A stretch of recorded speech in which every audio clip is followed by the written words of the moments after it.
বাঁচাও বাঁচাও, এই জানোয়ারটা আমাকে শেষ করে ফেলবো। একটা মেয়ে চিৎকার করতেছে পেছন থেকে।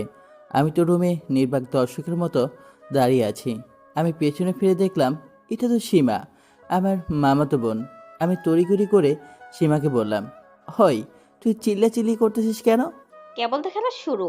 আমি তোকে প্রপোজ করেছিলাম কিন্তু তুই না করেছিলি, আর আমাকে থাপ্পড় মেরেছিলি। মারবো না তো কি করব? আমি তোকে ভালোবাসতে পারবো না। তুই তো জানিস আমি নীলাকে ভালোবাসি।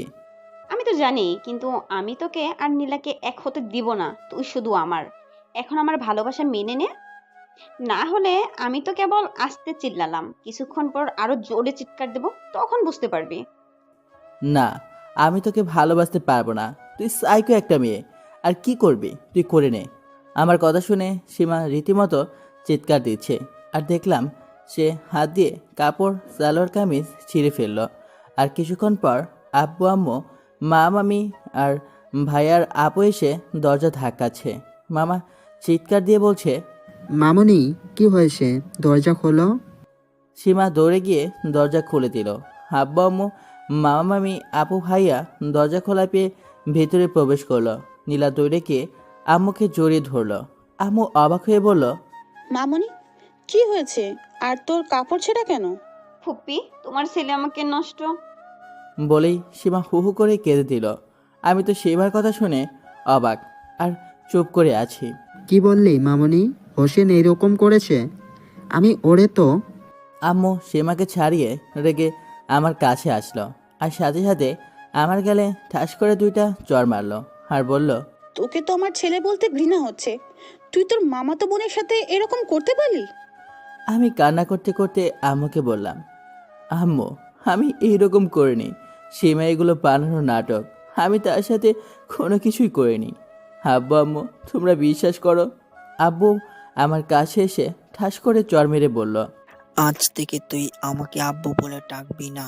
তোর আব্বু মরে গেছে। তুই আজ এই বাড়ি ছেড়ে চলে যাবি। হুম। আর দুলাভাই, আমার মেয়ের সম্মান ফিরিয়ে দিতে পারবেন? হোসেনকে পুলিশে দেওয়া উচিত। ভাবি, আমি তো তোমাকে তোমার মেয়ের সম্মান অবশ্যই ফিরিয়ে দেব। আমার ছেলের সাথে সীমার বিয়ে দিব, তারপর তাকে ছেলে দিব, আর সীমাকে আমার বৌমা হিসাবে থাকবে। আব্বুর এই কথাটা শুনে আমার মাথায় আকাশ ভেঙে পড়ল। আমি কান্না করে আম্মুকে বললাম, আম্মু তুমি বিশ্বাস করো আমি সীমার সাথে এরকম কাজ করিনি, প্লিজ। আমার কথা শুনে রেগে আম্মু বলল, তুই আমাকে ওই মুখে আমু বলে ডাকবি না। আমার শুধু একটা ছেলে আর একটা মেয়ে। তুই আজ থেকে মরে গেছিস। তোর মতো জঘন্য ছেলে আমি পেটে ধরেছিলাম। আব্বু, মামা, ভাইয়া আমাকে ধরে নিয়ে গেল। ভাইয়া আপু আমাকে বলেছিল যে এই ধরনের জঘন্য কাজ না করলেও পারতি। আমি প্রত্যুত্তরে বলেছিলাম, ভাইয়া আপু আমি এরকম করিনি, কিন্তু তারা আমার কথা বিশ্বাস করেনি। আমাকে এখন সবাই মিলে একটা রুমে বন্ধ করে রেখেছে। আমি বসে থেকে কান্না করতেছি আর আমি ভাবতেছি আমি জীবনে সীমাকে ক্ষমা করব না। ও, আপনাদের তো পরিচয় দিতেই ভুলে গেছি। আমি হোসেন খান। এবার আমি অনার্সে উঠলাম। আমি বাবা মার আদরের তৃতীয় সন্তান। আজ এই পর্যন্তই। আস্তে আস্তে সব জেনে যাবেন। আমি ভাবতেছি আমার নীলার কি হবে, যাকে আমি মনোপ্রাণ দিয়ে ভালোবাসি। নীলা আমাকে বিশ্বাস করবে তো না? আব্বা আম্মু সবার মতো সেও আমাকে ভুল বুঝবে? হে আল্লাহ, আমি এখন কি করব? আমি তো সব হারাতে বসলাম। সীমা আমার সাথে যা ব্যবহার করলো আমি আমার জীবনেও তাকে ক্ষমা করব না। আজ নীলা ঢাকা গেছে বেড়াতে, তার মার বাসায়। সে বলেছিল সেখানে 1 মাস থেকে আবার চলে আসবে। আর বলেছিল আমার সাথে ফোনে সবসময় কথা বলবে। কিন্তু ভাগ্যের আজ নির্মম পরিহাস, সীমা আমাকে এই অপবাদ দিল।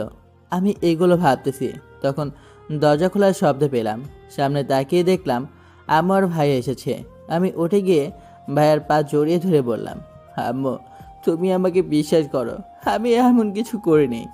আম্মু হ্যাসকে টান দিয়ে পা সরিয়ে বলল, তোর মতো সন্তানকে আমি কিভাবে বিশ্বাস করব? তুই আমার সীমা মামুনিকে নষ্ট করতে চেয়েছিলি। আম্মু ভাইয়াকে অনুমতি দিল। ভাইয়া আমাকে নিয়ে গেল নিচে। গিয়ে দেখলাম কাদি সাহেব এসেছে আমার সাথে। জোর করে পরিবারের সবাই মিলে সীমার সাথে বিয়ে দিল। দেখলাম সীমা খুব খুশি। আমি মনে মনে ভাবছি, সীমা তুই হাসতেছিস, তোকে আমি কঠিন শাস্তি দেব। বিয়ে হওয়ার পর মামা আব্বুকে বলল, দুলা ভাই, এখন ওই জানোয়ারকে পুলিশের হাতে তুলে দিব। আমি মামার কথা শুনে চুপসে গেলাম। আজ আমাকে বিনা অপবাদে অপরাধী হতে হচ্ছে শুধু সীমার কারণে। কিছুক্ষণ পর মামার আব্বু আমাকে পুলিশের হাতে তুলে দিল। আমাকে পুলিশ হ্যান্ডকাপ পরিয়ে দিল। আমি আব্বা আম্মুর উদ্দেশ্যে বললাম, আব্বা আম্মু, তোমরা একদিন এর সত্যটা জানতে পারবে। আমি এই ধরনের জঘন্য কাজ করিনি। অনেক আফসোস করবে আমাকে হারিয়ে। ওই দিন আমি বলে গেলাম। আর সীমা, তুই ভালো একটা কাজ করেছিস, এই জন্য তোকে একদিন পস্তাতে হবে। সীমা চুপ করে আছে। অফিসার, একে নিয়ে যান, মুখ দেখতে চাই না। অফিসার, আমাকে নিয়ে চলুন। পুলিশ অফিসার সেখান থেকে আমাকে নিয়ে গেল। তাদের গাড়িতে নিয়ে আমাকে থানায় নিয়ে গেল। আমাকে নিয়ে গিয়ে জেলে ঢুকিয়ে দিল। আমি বর্তমানে জেলে বসে আছি। আমি কান্না করে বলছি, সীমা, তুই আমার সাথে কেন এমন করলি? আমাকে আব্বু আম্মু ভাইয়া আর আপুর সবার সামনে খারাপ বানালি। আমি এই কথাগুলো ভাবতেছি, তখন কিছু একটা শব্দ পেলাম। দেখলাম সামনের জেলের দরজা খুলছে। আমি মনে মনে একটু খুশি হলাম। আব্বু আম্মু আসে আমার কাছে, মনে হয় আমার ধারণা ভুল। দেখলাম দুজন পুলিশ অফিসার আসছে। তাদের হাতে লাঠি দেখে আমি ভয়ে চুপসে গেলাম। তারা আমার সামনে আসলো, এসে বলল, স্যার, আমি কিছু করিনি। সীমা আমাকে ফাঁসানোর জন্য এমন করেছে, বিশ্বাস করুন স্যার। না, এভাবে হবে না। তোকে লাস্টবার বলতেছি, কেন তোর মামা তো বোনকে রেপ করার চেষ্টা করলি? সত্যি করে বল, তাহলে তোকে মারবো কম। না স্যার, আমি যেটা করিনি সেই দোষ আমি ঘাড়ে নিতে পারবো না। ভাবে স্যারেরা অনেকবার বলল, কিন্তু আমি যে দোষ করিনি সেটা ঘাড়ে নিব কেন? পুলিশ অফিসার বলল, রাকিব, এইভাবে হবে না। এই শালাকে একদিনের রিমান্ডে আচ্ছা মতো শিক্ষা দিতে হবে। এই বলে দুই অফিসারের মধ্যে একজন আমাকে হাত বেঁধে দিয়ে আমার পায়ে জোরে জোরে বাড়ি মারলো। আমি ব্যথা চোটে চিল্লিয়ে উঠে বললাম, স্যার, আমি কিছু করিনি, প্লিজ আমাকে আর মারবেন না। কিন্তু তারা শুনছেই না। আমাকে ঠিকমতো লাঠি দিয়ে বাড়ি মারলো। পুলিশের মারে আমি কান্না করতেছি, আল্লাহ গো, এই যন্ত্রণা থেকে আমাকে মুক্তি দাও। আমি মার সহ্য করতে না পেরে অজ্ঞান হয়ে গেলাম। পুলিশের মার শেষ করে একজন দেখলো আমি নড়তেছি না। তাদের মধ্যে একজন বলল, আচ্ছা ঠিক আছে, আর এই হাতের পায়ের দড়ি খুলে দে। পুলিশ অফিসাররা আমার হাতের পায়ের দড়ি খুলে দিয়ে আমাকে মেঝেতে ফেলে দিয়ে তারা চলে গেল। জেলের চাবি দিয়ে চলে গেল। আমি ওইদিকে বেশ হয়ে পড়ে আছি। অন্যদিকে আব্বু আম্মু রুমে বসে আছে। আম্মু আব্বুকে বলছে, কি গো, আমার ছেলে তার মামাতো বোনের সাথে এই ধরনের জঘন্যতম কাজ করতে পারলো? কি করবা বলো, আমরা সবাই নিজের চোখে দেখলাম। আজ থেকে হোসেন নামে আমার কোনো ছেলে ছিল না। আব্বু কিছুক্ষণ এইভাবে গল্প করলো। এইদিকে দীর্ঘ 4 ঘন্টা পর আমার জ্ঞান ফিরল। আমি চোখ মেলে তাকালাম, মেঝেতে পড়ে আছি। আমার শরীরটা খুব ব্যথা করতেছে। পুলিশেরা আমাকে বেধড়ক মারল। আমি কত করে বললাম আমি কোনো দোষ করিনি, তা ওরা শুনল না। আমার খুব পানি পিপাসে পেয়েছে। আমি কোনো মতে উঠে দাঁড়ালাম। পাটা খুব ব্যথা করতেছে, হাঁটতেও পারতেছি না। কোনো মতে আমি জেলের রডের গেট পর্যন্ত গেলাম। রড ধরে দাঁড়িয়ে আছি, ঠিকমতো দাঁড়াতেও পারছি না। দেখলাম আশেপাশে কেউ আছে কিনা। তখন দেখলাম একজন পুলিশ এই দিক দিয়ে যাচ্ছে। আমি তাকে ডাক দিলাম। আমি বললাম, স্যার, একটু শুনবেন? আমার কথা শুনে পুলিশ অফিসার থামলো এবং আমার কাছে এসে বলল, বলেন, কি বলবেন? স্যার, পানির পিপাসা পেয়েছে, একটু পানি খেতে দিতেন খুব ভালো হতো। আচ্ছা, দেরি করো, আমি পানি আনতেছি। পুলিশ অফিসার চলে গেল পানি আনতে। আমি দাঁড়িয়ে থাকতে পারতেছি না, তাই আমি মেঝেতে বসে পড়লাম। কিছুক্ষণ পর ওই অফিসার আসলো, এসে গেট খুলে দিয়ে ভেতরে ঢুকলো। দাঁড়িয়ে থেকে আমাকে পানির গ্লাস এগিয়ে দিল। আমি পানির গ্লাস নিয়ে পান করলাম এক নিঃশ্বাসে। অফিসার আমাকে বলল, এই ছেলে, তুমি এখানে কি অপরাধে আসছো? আসলে স্যার, আমি বিনা দোষে এই জেলে আসি। মানে বুঝলাম না, বুঝিয়ে বলো। আমি প্রথম থেকে কি হয়েছে সব খুলে বললাম। আমার কথা শুনে স্যার বলল, আমি তোমার সব কথাই বুঝতে পারলাম, আর তুমি সত্যিই বলছো, কারণ তোমার চেহারা দেখে বোঝা যাচ্ছে তুমি মিথ্যা বলছো না। আচ্ছা, তোমার কাছে কি কোনো প্রমাণ আছে? তাহলে খুব সহজে তোমাকে মুক্তি দেওয়া যেত জেল থেকে। না স্যার, আমার কাছে কোনো প্রমাণ নেই। আমি মন খারাপ করেই বললাম। ও, আর মন খারাপ করো না, আমি তো জেলার, আমি উপর মহলে তকদির করবনি। এই ধরনের অপরাধে কমপক্ষে 1 থেকে 2 বছর সাজা হয়। তুমি নির্দেশ, আমি তোমাকে 2 মাসের মধ্যে জেল থেকে ছাড়ানোর ব্যবস্থা করব। আচ্ছা স্যার। আচ্ছা, এত কথা বললাম, তোমার নাম জানাই হলো না। তোমার নামটা কি? স্যার, আমার নাম হোসেন খান। ও আচ্ছা, আর আমার নাম রবি ইসলাম। আর আমি মানা করে দিবনি যারা তোমাকে মেরেছে আর যেন না মারে। Okay sir. স্যার আমার সাথে কিছুক্ষণ গল্প করে চলে গেল গেট লাগিয়ে। আমি বুঝতে পারলাম স্যার অনেক বড় মনের মানুষ। আমি আস্তে আস্তে উঠে হেঁটে গিয়ে দেওয়ালের সাইডে বসে পড়লাম। আমি দেয়ালে হেলান দিয়ে আগেরকার হাসি খুশি দিনের কথা ভাবতেছি। কতই সুখের দিনগুলো কেটেছে। নীলার সাথে ভালোবাসা খুনসুটির মুহূর্তগুলো ভাবতেছি। আমি ডুব দিলাম অতীতে। 3 বছর আগের কথা, অতীত। আমি আরামে ঘুমিয়ে আছি। তখন আমার আরামের ঘুমটা ভেঙে দিল আম্মু এসে আমাকে ডাকতে শুরু করলো। আমার ডাকাডাকির কারণে আমার ঘুম ভেঙে গেল। আমি চোখ মিলে তাকালাম। আম্মু আমাকে ডাকতেছে। আম্মু আমাকে বলল, আব্বু, তাড়াতাড়ি ঘুম থেকে উঠে পড়, আজকে তোর কলেজের প্রথম দিন। আম্মু আর একটু পর উঠি। না, এখনই ওঠ, আর তোকে কলেজের রুম দেখিয়ে দিয়ে আমি ক্লাসে যাব। উঠতেছি। আম্মু চলে গেল। আমি ঘুম থেকে উঠে ফ্রেশ হতে গেলাম। ও, আপনাদের বলাই হয়নি, আমি যে কলেজে ভর্তি হয়েছি সেই কলেজের আমার আম্মু শিক্ষিকা আর আব্বু ওই কলেজের প্রিন্সিপাল। আমি ফ্রেশ হয়ে নতুন কাপড় পরে নিচে চলে আসলাম। আপু, আব্বু, ভাইয়া রেডি হয়ে বসে আছে। আমি গিয়ে তাদের পাশে বসে পড়লাম। আম্মু আমাকে খেতে রাখলো। আমরা গিয়ে খাবার খাওয়া শেষ করে একসাথে গেলাম কলেজে। ভাইয়া আর আপু পড়াশোনা শেষ করে আমাদের কলেজে চাকরি করে। তারা সবাই অফিস রুমে চলে গেল আর আমি হেঁটে হেঁটে যাচ্ছি। তখন কে যেন ডাক দিল। পেছন ফিরে দেখলাম নাহিদ আমাকে ডাক দিয়েছে। নাহিদ আর আমি ছোটোকালের বেস্ট ফ্রেন্ড। নাহিদ আমার কাছে এসে বলল, দোস্ত কেমন আছিস? এই তো ভালো। তুই এখানে ভর্তি হয়েছিস? আর ওই 2 হারামি কোথায়? আমি এখানেই ভর্তি হয়েছি, আর ওরা 2জনই এখানে ভর্তি হয়েছে। আমরা 4জন নেংটুকালের বন্ধু। ওরা কি কলেজে আসছে? ওই তো দেখ আসতেছে। আমি দেখলাম রবি আর রায়মান আসলো আমাদের কাছে। এসে আমাকে রায়মান বলল, কেমন আছিস? এই তো ভালো রে, তোরা কেমন আছিস? আমরা আল্লাহর রহমতে ভালো আছি। তুই এখানে ভর্তি হয়েছিস তাই না? এইটা আমার আব্বুর কলেজ, জানিস না? জানি দোস্ত। এভাবে আমরা কিছুক্ষণ গল্প করলাম। হঠাৎ আমরা দেখলাম কলেজে একটা কালো গাড়ি প্রবেশ করলো।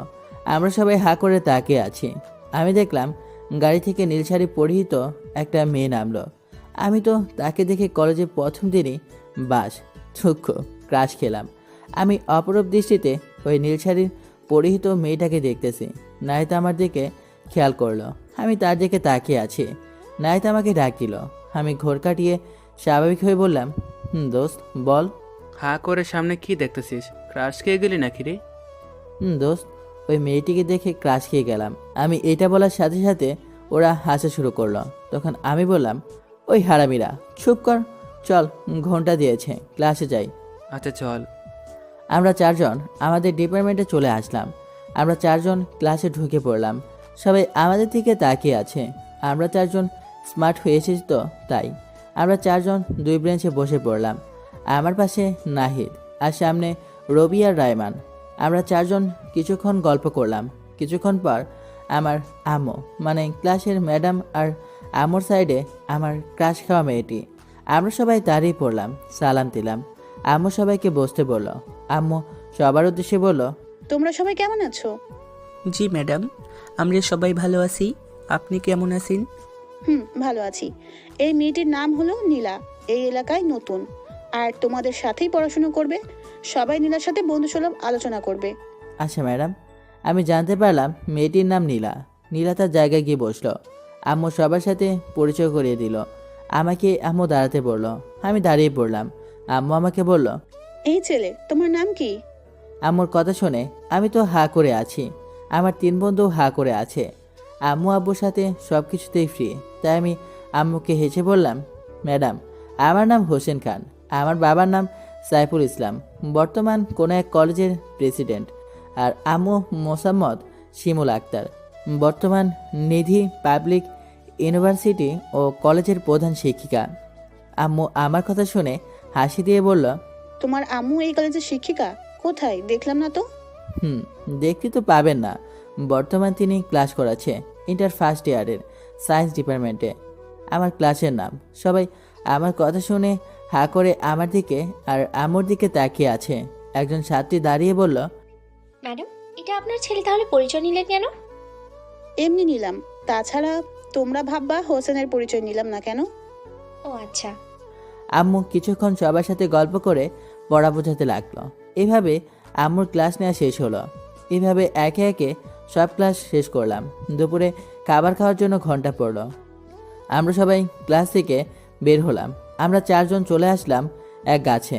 ওই গাছে এসে বসে পড়লাম। আমরা 4 জন গল্প করলাম। তখন একটা মেয়ে আসলো। আমার ক্রাশ নীলা আমাকে বলল, আমি কি আপনাদের বন্ধু হতে পারি? আমি তো হা করে আছি।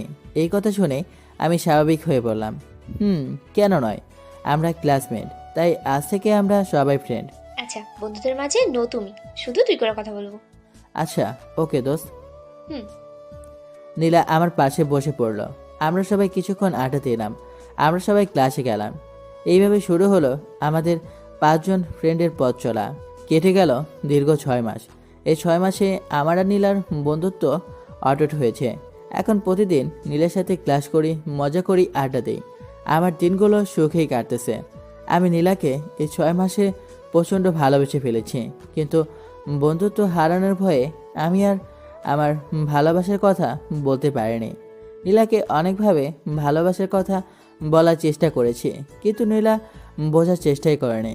প্রতিদিন নীলার সাথে ফোনে কথা বলেছি, আর মাঝে মধ্যে কথা না বলে সে কি রাগ, তাই আমি তার ফোন ধরার সবসময় চেষ্টা করেছি। দীর্ঘ 6 মাস পর আমি ঘুমিয়ে আছি আরামে, কিন্তু আমার স্বাদের ঘুমটা কেউ একজন ভেঙে দিল। মোবাইল বাজতে শুরু করলো, বেজে যাচ্ছে। আমি ঘুমটা ভেঙে গেল। আমি মোবাইল হাতে নিয়ে দেখলাম নীলা ফোন দিয়েছে। আমি সাথে সাথে রিসিভ করলাম। নীলা রেখে বলল, আই, তুই এখনো ঘুম থেকে উঠিসনি? কেবল উঠলাম মাত্র, বেষ্টু রাগ করিস না। আমার ফোন সাথে সাথে না ধরলে তোর পরের বার যে কি করি। আচ্ছা নে, এইবার থেকে তাড়াতাড়ি উঠমনে। কি জন্য ফোন দিলি? আয় হারামি, এই জন্য ফোন দিলাম। কলেজে যাবি না? আর আজকে অনার্সদের বিদায় অনুষ্ঠান, সেজে আসবি। আচ্ছা, নতুন কাপড় পরে সেজে যাব নি। ও আচ্ছা, তাড়াতাড়ি আয়। ওকে। আমি কিছুক্ষণ পর ফোনটা রেখে দিলাম। আমি ঘুম থেকে উঠে ফ্রেশ হতে গেলাম। ফ্রেশ হয়ে এসে আমি নতুন কাপড় পরে নিলাম কলেজে যাওয়ার জন্য। আমি নিচে আসলাম। নিচে এসে দেখলাম ভাই আর আপু বসে আছে। আমি তাদের পাশে বসে পড়লাম। আমি আম্মুকে চিল্লিয়ে বললাম, ও ম্যাডাম, খেতে দেন, ক্ষুধা লাগছে। আম্মু কিচেন রুম থেকে বলল, ওই হাদারাম, চিল্লাচ্ছিস কেন? খাবার নিয়ে যাচ্ছি, দেরি কর। ভাই আর আপু হেসে উঠল। তখন আমি বললাম, এই যে স্যার, বেশি হাসা কিন্তু ভালো নয়। ফাজিল একটা ভাইয়া বলে ডাকবি, স্যার বললে কেমন কেমন লাগে। আপু, তোকে তো পেতনি লাগতেছে এই সাজে। পিচ্চি, আজ বিদায় অনুষ্ঠান আমাদের, তাই তোকে কিছু বলছি না, পরে দেখে নিমু। আসলে আপুদের আজ বিদায় অনুষ্ঠান। আপু অনার্স ফাইনাল ইয়ারে পড়ে। আম্মু কিছুক্ষণ পর আমাদের খেতে ডাকলো। আমরা খাবার টেবিলে গেলাম। আম্মু খাবার বেড়ে দিল। আমি আম্মুকে বললাম, এই যে আম্মু, আমাকে আজ তুলে খাওয়াও। বড় হয়ে গেছে, আর ছোটদের মতো খাবার তুলে খাবো। আয়, তোকে খাবার তুলে খাওয়াই। আম্মু আমাকে তুলে খাওয়ালো। খাওয়া শেষ করলাম। আব্বু আগে বেরিয়ে গেছে কলেজের অনুষ্ঠানের জন্য। আমি, আম্মু, ভাইয়া, আপু একসাথে গাড়ি নিয়ে কলেজে চলে আসলাম। আমি গাড়ি থেকে নেমে দেখলাম চারদিকে সাজানো। সামনে স্টেজ সাজাচ্ছে বড় আপুরা, সবাই সেজেছে। আমি সোজা রাইমান আর রবি আর নাহিদের কাছে গেলাম। তারা গল্প করতেছে। আমি তাদের কাছে গেলাম। রাইমান বলল, আরে আমাদের হিরো আইসি। হিরো আমাদের। তারা বলাবলি করতেছে। আমার চোখ ঝোড়া আশেপাশের একজনকে খুঁজতেছে। রবি এইটা দেখে বলল, দোস্ত, তোকে একটা কথা বলতেই ভুলে গেছি। বল, কি ভুলে গেছিস? তুই নীলাকে খুঁজতেছিস। নীলা তোকে একটা সারপ্রাইজ দিবে, তাই তোকে কলেজের ছাদের উপরে যেতে বলেছে। কি জন্য দোস্ত নীলা উপরে যেতে বলল? আমরা বলতে পারবো না, তুই উপরে যা। আচ্ছা, যাইতেছি। আমি সেখান থেকে হেঁটে গিয়ে সিঁড়ি বেয়ে ছাদের উপরে গেলাম। দেখলাম নীলা সামনে দাঁড়িয়ে আছে। আমি নীলার পাশে গিয়ে নীলাকে বললাম, কী জন্য ডেকেছিস নীলা? আমার কথা শুনে নীলা আমার দিকে তাকালো আর বলল, দোস্ত তুই এসেছিস? হুম, বল কি জন্য ডাকলি? বলতেছি। নীলা আমার সাথে যা করলো আমি তা দেখে অবাক। নীলা হাঁটু গেড়ে বসে পেছনে হাতে থাকা ফুল আমার সামনে ধরেই আমাকে বলল, হোসেন, আমি যখন প্রথম তোকে দেখেছিলাম না, তখন তোকে আমার খুব ভালো লেগে যায়। আমি তোর সাথে বন্ধুত্ব করি, তোর সাথে চলাফেরা করেছি। তুই একজন সরল মনের মানুষ। আমি তোকে ভালোবেসে ফেলেছি রে। হোসেন, তুই আমাকে কি তোর রাত জাগার সঙ্গী হতে দিবি? হোসেন, তোর খুকির মা হতে দিবি আমাকে? পরিশেষে একটা কথাই বলতে চাই, হোসেন, আমি তোকে প্রচন্ড ভালোবাসি। I love you Hossain. আমি তো নীলার কথা শুনে অবাক দৃষ্টিতে তাকিয়ে আছি। আমি এতদিন নীলাকে ভালোবেসে এসেছি। আমি দু একটা ভালোবাসার ইঙ্গিত দিয়েছি। আমি মনে করেছিলাম নীলা আমার ইঙ্গিত বুঝতো না। নীলা আমাকে এতটা ভালোবাসে আমি জানতাম না। আমি আজ খুব খুশি নীলাও আমাকে ভালোবাসে। আমার চোখ থেকে পানি পড়তেছে। এটা যে খুশির কারণ। নীলা আমার উত্তর না পেয়ে আমাকে ঝাঁকিয়ে বলল, হোসেন, কাঁদছিস কেন? আর আমার কথার উত্তর দে, হ্যাঁ উত্তর দিবি কিন্তু। আমি স্বাভাবিক হয়ে নীলাকে বসা থেকে তুলে তার হাত থেকে ফুল নিয়ে এক হাতে আমি নীলাকে জড়িয়ে ধরে বললাম, নীলা, আমি যখন তোকে প্রথম কলেজে দেখেছিলাম তখন থেকেই আমি তোকে ভালোবেসে ফেলেছি। কিন্তু তোর সাথে বন্ধুত্ব হওয়ার পর আমি তোকে ভালোবাসার কথা বলতে পারিনি, বন্ধুত্বটা হারানোর ভয়ে। নীলা আমাকে ছেড়ে দিয়ে অভিমানের সুরে বলল, যা, আজ থেকে তোর সাথে আর কথাই নাই। আর আমি আমাকে ভালোবাসিস আর ভালোবাসার কথা আমাকে বলতে পারিসনি? আমি কি তোর সাথে বন্ধুত্ব নষ্ট করতাম? আমিও তো তোকে ভালোবাসি। এখন তুই আমাকে প্রপোজ কর, আর না হলে তোর সাথে কোনো কথা নাই। আচ্ছা, প্রপোজ করতেছি। আমি হাঁটু গেড়ে বসে আমার হাতে থাকা ফুল নীলার সামনে ধরে বললাম, নীলা, আমি তোকে প্রথম দেখাই ভালোবেসে ফেলেছি, কলেজের প্রথম দিনে। নীলা, তুই কি আমাকে তোর ভালোবাসার হাত ধরতে দিবি? আমি তোকে আগলিয়ে রাখবো সারা জীবন। পরিশেষে একটা কথাই বলবো, লাভ ইউ নীলা। নীলা আমার হাত থেকে ফুল নিয়ে বলল, Hossain, I love you too. আমি উঠে নীলাকে জড়িয়ে ধরে থাকলাম কিছুক্ষণ। আমি আর নীলা ছাদে দাঁড়িয়ে থেকে কিছুক্ষণ গল্প করলাম মনের সুখে। এইভাবে শুরু হলো আমাদের পথ চলা। এইভাবে কেটে গেল 3টি বছর। আমি আর নীলা ইন্টার পার করেছি। এখন আমি আর নীলা অনার্সে উঠব। নীলা আমার ওপর এই কয়েক বছর ধরে অধিকার খাটায়। নীলা আমাকে বিয়ের কথা বলছিল, কিন্তু আমি মানা করেছিলাম। আমরা পড়াশোনা শেষ করে তারপর পরিবারের সম্মতি নিয়ে করব। নীলার সাথে রাগ অভিমান হাসি ঠাট্টায় দিনগুলি পার করেছিলাম। নীলা আমাদের বাড়িতে আসা যাওয়া করতো। আম্মুর সাথে নীলার অনেক ভালো সম্পর্ক গড়ে উঠেছে। আম্মু মাঝে মধ্যে নীলাকে বাড়িতে আসতে বলতে আমরা সবাই মিলে গল্প করতাম। 3 বছর পর নীলা আমাকে আজ একটা পার্কে ডেকেছে, তাই আমি রেডি হয়ে আম্মুকে বলে বাইরে আসলাম। আর 1.5 মাস পর কলেজ খুলবে। নতুন ইয়ারে ভর্তি হব আম্মুর কলেজেই। আমি রিক্সা চড়ে পার্কে চলে আসলাম। পার্কের ভেতরে ঢুকে নীলার কাছে গেলাম। নীলা আমাকে ডেকে বলল, হোসেন, তুই এসেছিস? আজ কিন্তু সারাদিন ঘুরে বেড়াবো। আচ্ছা জানো। আরেকটা কথা হোসেন। আচ্ছা বল। শোন, আমি কালকে ঢাকায় যাব 1 মাসের জন্য নানুর বাসায় বেড়াতে। ও, না গেলে হয় না? আরে জান, আমি তো 1 মাস পরেই ফিরে আসব। আসলে নানুর বাসায় ঘুরতে যাওয়া হয়নি তো, আম্মুও যেতে বলেছে। আর শোন, ওখানে গেলে তুই আমাকে প্রতিদিন ফোন করবি, আমিও তোকে প্রতিদিন ফোন করব। একসময় তোকে ছেড়ে থাকতে আমার খুব কষ্ট হবে রে, এই 1 মাস। ও আচ্ছা, আর 1 মাস পর কিন্তু আসবে। তোকে ছাড়া আমি থাকতে পারবো না। আচ্ছা জান। আমি আর নীলা কিছুক্ষণ গল্প করে সারাদিন ঘুরে বেড়ালাম একে অপরের হাত ধরে। তারপর নীলা তার বাসায় চলে গেল। আমি আমার বাসায় চলে আসলাম সন্ধ্যায়। আমি দরজার সামনে এসে কলিং বেল বাজালাম। কিছুক্ষণ পর দরজা খুলে দিল। দেখলাম সীমা। সীমা আমাকে দেখে বলল, হোসেন, আসছিস? কোথায় গিয়েছিলি? এই তো একটু আগে বাইরে ঘুরতে গিয়েছিলাম। তোরা কখন আসলি? এই তো দুপুরে। হ। আমি ভেতরে গেলাম। দেখলাম আব্বু আম্মু ভাইয়া আপু মা মামি গল্প করতেছে। আমি গিয়ে আম্মুর পাশে বসে পড়লাম। মামি আমাকে দেখে বলল, হোসেন, কেমন আছিস? এই তো মামি, ভালো আছি। তুমি কেমন আছো? এই তো আব্বু, ভালো আছি। হোসেন, তোর পড়াশোনার কি অবস্থা? এই তো মামা, ভালো। আমরা সবাই কিছুক্ষণ গল্প করলাম। আমি আম্মুকে বললাম, আম্মু, আমি রুমে গেলাম, আমার ভালো লাগছে না। আচ্ছা আব্বু, যাও। আমি সোফা থেকে উঠে আমার রুমে আসলাম। এসে বিছানায় বসে নীলাকে ফোন দিলাম। কিছুক্ষণ পর রিসিভ করলো আর বলল, কি বলবি জান, বল। কি করতেছিস এখন? এই তো বসে আছি, তুই? আমি বসে থেকে তোর সাথে ফোনে কথা বলতেছি। তোকে ছাড়া থাকতে আমার 1 মাস অনেক কষ্ট হবে। আমার কি ওখানে গিয়ে ভালো লাগবে বল? তোকে ছাড়া। আর শোন, প্রতিদিন আমাকে ফোন দিবি, আর না হলে কিন্তু তোর খবর আছে বলে দিলাম। হুম। আমি নীলার সাথে কিছুক্ষণ কথা বলে ফোনটা রেখে দিলাম। কে যেন আমাকে ডাক দিল। আমি পেছন ফিরে তাকালাম। সীমা আমার রুমে এসেছে। সীমা আমাকে বলল, হোসেন, আমি তোকে একটা কথা বলবো, রাগ করবি না তো? আরে রাগ করবো কেন, বলে ফেল। বলতেছি। সীমা এমন একটা কাজ করলো, আমি তো আকাশ থেকে পড়লাম। সীমা হাঁটু গেড়ে বসে আমার সামনে ফুল দিয়ে বলল, হোসেন, আমি তোকে অনেক দিন ধরেই ভালোবাসি, প্লিজ তুই আমার ভালোবাসাটা গ্রহণ কর। I love you Hossain. আমি তো অবাকের চরম পর্যায়ে। আমি স্বাভাবিক হয়ে সীমাকে নিচ থেকে তুলে বললাম, সীমা তুই এটা কি করলি? আর তোকে তো আমার ভালোবাসা নীলার কথা বলেছিলাম। বলেছিলি, কিন্তু আমি তোকে ভালোবাসি, প্লিজ আমার ভালোবাসাটা গ্রহণ কর। সীমা আমি তোকে ভালোবাসতে পারবো না। আমি নীলাকে ভালোবাসি আর তাকেই বিয়ে করব। ওই নীলার মধ্যে কি আছে যা আমার মধ্যে নেই? আর আমি যেই জিনিস চাই আমি সেটা জোর করে হলেও আদায় করি। শোন, আমি লাস্টবার কথা বলতেছি, আমি তোকে ভালোবাসি না। আমি নীলাকে ভালোবাসি, আর ওর মধ্যে সুন্দর মন আছে। ওই নীলার বাচ্চা তোকে কি জাদু করেছে? ওই নীলাকে আমি শেষ করে দিব। আমি তোকে ওর কাছ থেকে ছিনিয়ে নেব। সীমার এই কথা শুনে তো প্রচণ্ড রাগ উঠে গেল। আমার ভালোবাসার মানুষের নামে এই ধরনের কথা বলায় আমি ঠাঠিয়ে সীমার গালে ঠাস করে চড় মারলাম। সীমা গালে হাত দিয়ে বলল, তুই আমাকে চড় মারলি?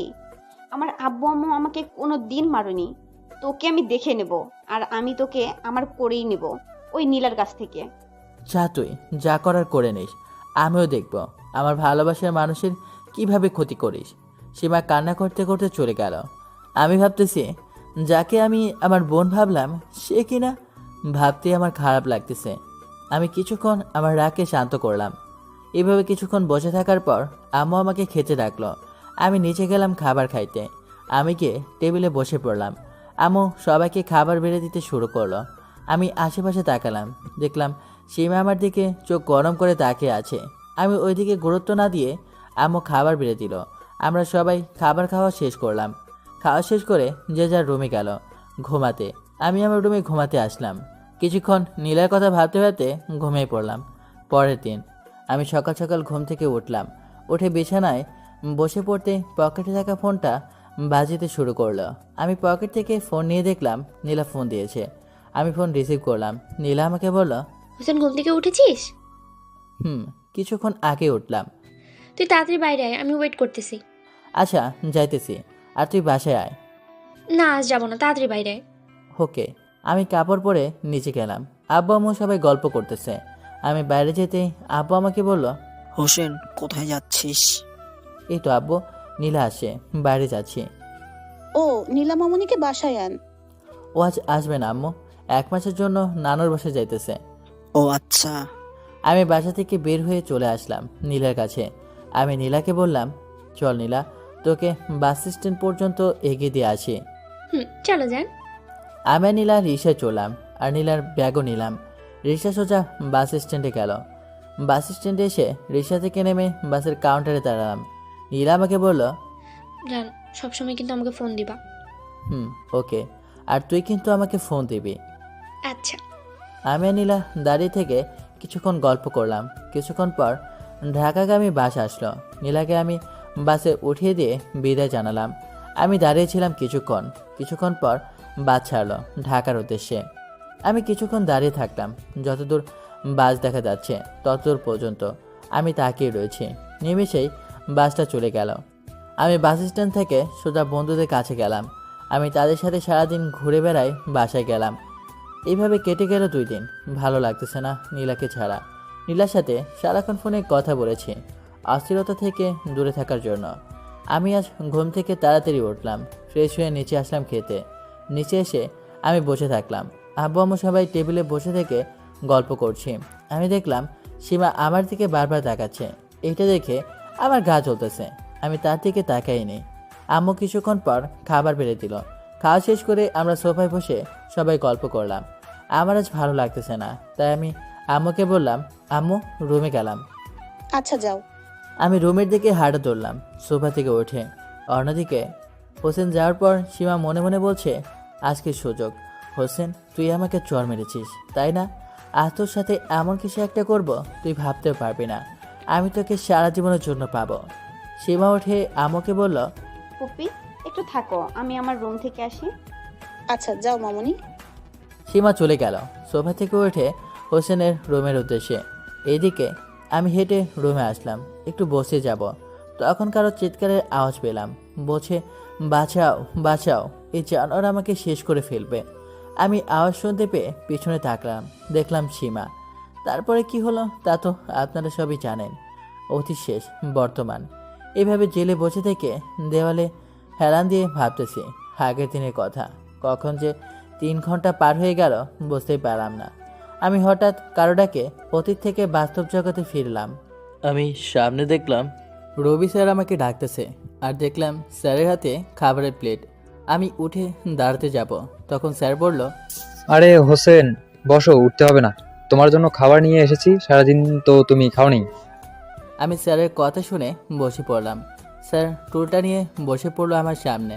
স্যার বলল, হোসেন, মনে হয় তোমার ক্ষুধা পেয়েছে, খেয়ে নাও খাবার। আচ্ছা স্যার। স্যার আমার হাতে খাবারের প্লেট দিল। আমি হাত ধুয়ে খাবার তুলে খেতে যাব, কিন্তু খাবার হাত থেকে প্লেটে পড়ে গেল, কারণ আমার হাতে লাগতেছে।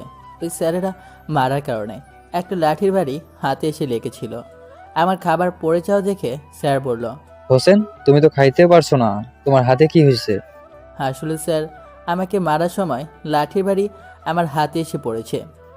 ও আচ্ছা, দাও প্লেট, আমি তোমাকে খাইয়ে দিই। স্যার আমি খেতে পারবো। ওই এত বেশি বুঝো কেন, দাও খাইয়ে দিই। আচ্ছা স্যার নিন। আমি স্যারকে দিলাম। স্যার হাতে প্লেট নিয়ে হাত ধুয়ে আমাকে খাবার খাইয়ে দিচ্ছে। আমি লক্ষ্য করলাম স্যারের চোখে পানি, তাই আমি স্যারকে খেতে খেতে ভয়ে ভয়ে জিজ্ঞাসা করলাম, স্যার একটা কথা জিজ্ঞেস করব? আচ্ছা বলো। আসলে স্যার আপনি কাঁদতেছেন কেন? ও এই ব্যাপার, আসলে আমার ছোট একটা ছেলে ছিল, কিন্তু সে 22 বছর আগে হারিয়ে গেছে। তাকে অনেক খুঁজেছি কিন্তু পাইনি। ও আর স্যার মাফ করেন এই ধরনের কথা বলার জন্য। আরে সমস্যা নেই। স্যার আমাকে তার হাতে খাবার খাইয়ে দিয়ে চলে গেল। আমি পানি খেয়ে দেয়ালে হেলান দিয়ে ঘুমিয়ে গেলাম। এইভাবে কেটে গেল 1 মাস। এই 1 মাসে আমি জেলে স্যারের সাথে ছাড়া আর কারোর সাথে কথা বলিনি, কিন্তু আমার এই বিষয়ে খুব কষ্ট লেগেছে। আমার আব্বু আম্মু আমাকে একটিবারও দেখতে আসেনি। আমি বেঁচে আছি না মরে পড়ে আছি তাও জানে না। আমি প্রতি রাতে আব্বু আম্মুর জন্য কেঁদেছি। আম্মুকে দেখতে আমার মনটা খুব চাচ্ছে, কিন্তু পারতেছি না।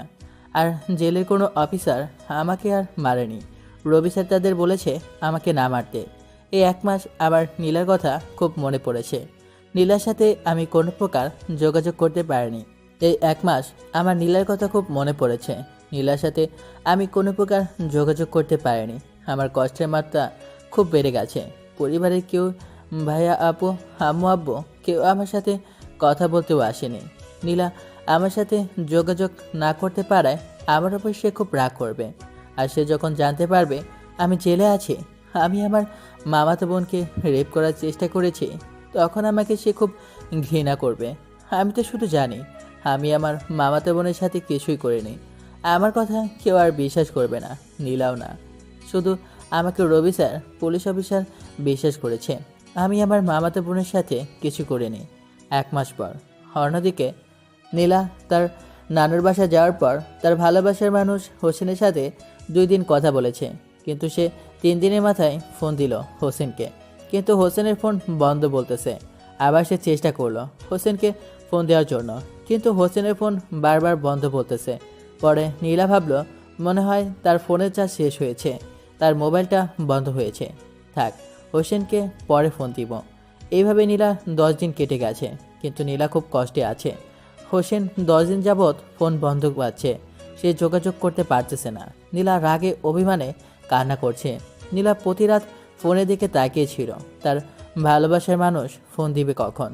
নীলা মনে মনে ভাবছে, আমি নানু মামাকে বলতে পারতেছি না বাসায় যাব, কিন্তু তাদের আমি তো কথা দিয়েছি 1 মাস থাকবো। এইভাবে নীলার কষ্টে 1 মাস কেটে গেল। সে 1 মাস ধরে হোসেনের সাথে কোনো যোগাযোগ করতে পারতেছে না। নীলা অনেক অভিমান আর ক্ষোভের মধ্যে আছে, আর হোসেনের ওপর রেগে আছে। আজ নীলার বাসা যাওয়ার দিন। তার বাসা থেকে গাড়ি এসেছে। সে আজ মনে মনে ভাবছে আজ হোসেনরে মজা দেখামো। আজ আমার সাথে 1 মাস ধরে দেখা করেনি, তারে আমি আজ বাসায় গেলে পিটামো। আর কেন হোসেনের ফোন বন্ধ করে রেখেছে শুধু একটাবার বাসায় যাই, আমাকে কষ্ট দেওয়ার ফল বোঝাবো। নীলা তার নানানি মামামি বোন ভাইয়ের কাছ থেকে বিদায় নিয়ে তাদের গাড়িতে চলল। আজ সে একটু খুশি, বাসায় যাবে। আর হোসেনকে কী করবে সে নিজেও জানে না। গাড়ি চলতে শুরু করলো। প্রায় 6 ঘন্টা পর নীলা তার এলাকায় চলে আসলো। নীলা ড্রাইভারকে বলল, চাচা, আপনি আমাদের বাসায় না গিয়ে হোসেনদের বাসায় যাবেন। আচ্ছা মামুনি। নীলা আজ খুব রেগে আছে। হোসেনকে যে কী করবে সে নিজেও জানে না। গাড়ি হোসেনের বাসার উদ্দেশ্যে চলতে শুরু করলো। ওইদিকে আমি জেলে বসে আছি। এখন সকাল হয়েছে, ঘুম থেকে অনেকক্ষণ আগে উঠেছি। তখন দেখলাম কেউ একজন দরজা খুললো। আমি উঠে দাঁড়ালাম, দেখলাম রবি স্যার। সে আমার কাছে এসে বলল, হোসেন, আমি আজ সাকসেস। কেন স্যার? আমি ওপরমহল পুলিশের ঊর্ধ্বতম অফিসারের কাছে তোমার নামে তকদির করেছিলাম জেল থেকে ছাড়ানোর জন্য 15 দিন আগে, কিন্তু আজ তারা থানায় নোটিশ দিয়েছে তোমাকে জামিন দেওয়ার জন্য। জেল থেকে তোমার আজ মুক্তি। আমি স্যারের কথা শুনে খুশিতে কান্না করে দিলাম। আমি এত তাড়াতাড়ি ছাড়া পাবো জেল থেকে। আমি খুশিতে স্যারকে জড়িয়ে ধরে বললাম, থ্যাঙ্কস স্যার, আপনার কাছে আমি চিরকৃতজ্ঞ। এই পাগল ছেলে, কান্না করছো কেন? কান্না থামাও।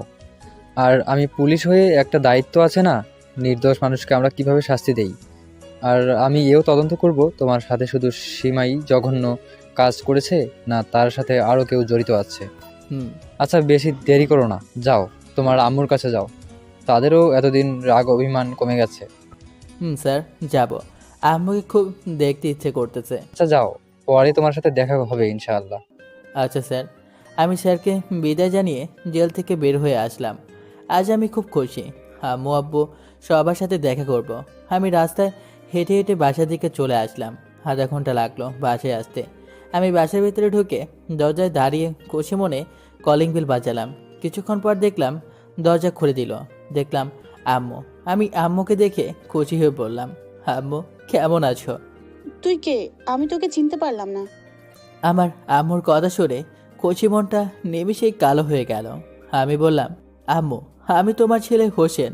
আজ আমাকে চিনতে পারতেছো না? কে তোর আম্মু? আজ থেকে 1 মাস আগে আমার সন্তান মরে গেছে। যে তার মামাতো বোনের ইজ্জত নষ্ট করতে চায় সে আমার সন্তান হতে পারে না। আমি আম্মুর কথা শুনে কান্না করতে করতে আম্মুর পায়ে পড়ে গেলাম। আমি আম্মুর পা জড়িয়ে ধরে বললাম, আম্মু আমি এই ধরনের কাজ করিনি, প্লিজ বিশ্বাস করো তুমি। আমাদের আওয়াজ পেয়ে আব্বু আপু ভাই আর সীমা দরজার কাছে আসলো। আম্মু বলল, তুই আমার পা ছাড়। এই তোর এই অপবিত্র শরীরে আমাদের স্পর্শ করবি না। আমার এক সন্তান 1 মাস আগে মরে গেছে। এখন শুধু আমার এক ছেলে এক মেয়ে। আমি আম্মুর পা ছেড়ে দিয়ে কান্না করতে করতে আব্বুকে বললাম, আব্বু প্লিজ আমি এই ধরনের কাজ করিনি, তোমরা আমার কথা বিশ্বাস করো। তোর কথা বিশ্বাস করব কেন? তোর মতো সন্তানের আমাদের দরকার নেই। এরই মধ্যে ভাইয়া বলে উঠল, আব্বু আব্বু তুমি ওকে মাফ করে দাও। ও ছোট মানুষ, এক ভুল করতেই পারে। তাই বলে তোমরা ওকে দূরে ঠেলে দিও না। হ্যাঁ আম্মু, ভাইয়া ঠিক বলেছে। তোরা চুপ থাকবি। আর হোসেন, তুই এখান থেকে চলে যা। আর না হলে তুই আমার মরা মুখ দেখবি। আর কোনো দিন আমাদের সাথে যোগাযোগ করার চেষ্টা করবি না। আমার আম্মুর কথা শুনে মাথায় আকাশ ভেঙে পড়ল।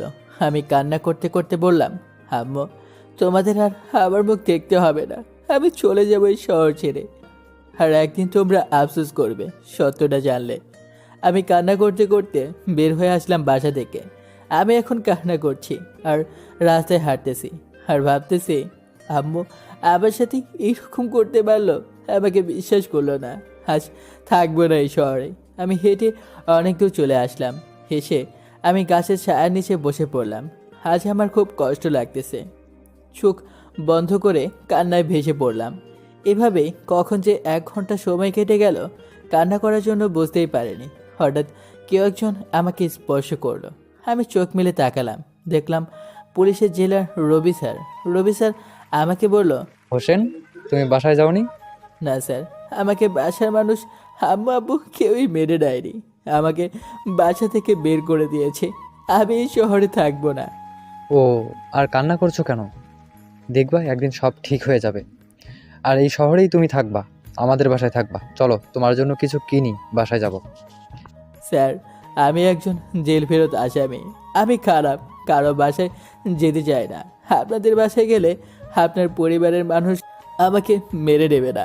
আর স্যার, এই কথা শুনে রেগে গিয়ে আমার গালে ঠাস করে চড় মারলো। আমি গালে হাত দিয়ে কান্না করতেছি আর বলল, ওই তুই বেশি বুঝোস তাই না? আমি তোকে নিজের সন্তানের মতো দেখেছি, আর আজ তুই আমাদের বাসায় যাবি, এটাই আমার লাস্ট কথা। আর হোসেন, তুই এখানে থেকে পড়াশোনা কমপ্লিট করবি। এখন চল আমার সাথে। আমাকে কথা বলতে না দিয়ে হাত ধরে টেনে নিয়ে গেল। অন্যদিকে আম্মু দরজা লাগিয়ে দিয়ে সবার উদ্দেশ্যে বলল, কেউ আর হোসেনের নাম উচ্চারণ করবা না। এই কথা বলে আম্মু কান্না করতে করতে রুমে চলে গেল। আম্মু রুমে এসে বলছে, কেন এমন করলি হোসেন? তোকে ছাড়া থাকতে যে আমার কষ্ট হচ্ছে।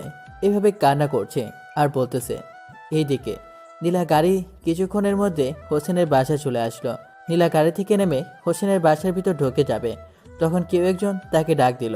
দেখলো নাহিদ, রবি আর রায়মান তার সামনে আসলো। নাহিদ বলল, নীল, তোর সাথে তো দেখাই হয় নাই। এই তো রে, নানু বাসায় ছিলাম, আজ আসলাম। ও, তা তুই এখানে কেন? এই তো রে, হোসেন আমার ফোন 1 মাস ধরে ধরতেছে না, তার ফোন বন্ধ বলতেছে, আর যোগাযোগ করতে পারতেছি না। তারে আজ যে কি মাইরটা দিব আমি। কিন্তু ভিতরে আগে যাই। আজ আমরা ও শালার 12টা বাজাবো। আমরাও ফোন দিচ্ছি, কিন্তু তার ফোন বন্ধ বলতেছি। চল যাই। আচ্ছা। নীলা, রায়মান, রবি, নাহিদ তারা সবাই বাসায় ঢুকলো। দরজার সামনে এসে কলিং বেল বাজালো। কিছুক্ষণ পর একজন খুলে দিল। দেখলো আপু। আপু নীলাকে বলল, নীলা, কেমন আছো তোমরা? এই তো আপু, তা হোসেন কোথায়? আপু তার কোনো খবর পাচ্ছি না। চুপ করে আছে আপু। নীলা, রায়মান, রবি, নাহিদ সবাই বাসার ভিতরে ঢুকে পড়লো। নীলা চিৎকার করে বলতেছে, হোসেন কই তুই? এভাবে নীলা চিৎকার করছে। তখন আব্বু, আম্মু, ভাইয়া, সীমা সবাই নিচে আসলো। আম্মু নীলাকে বলল, মামনি, কি হয়েছে?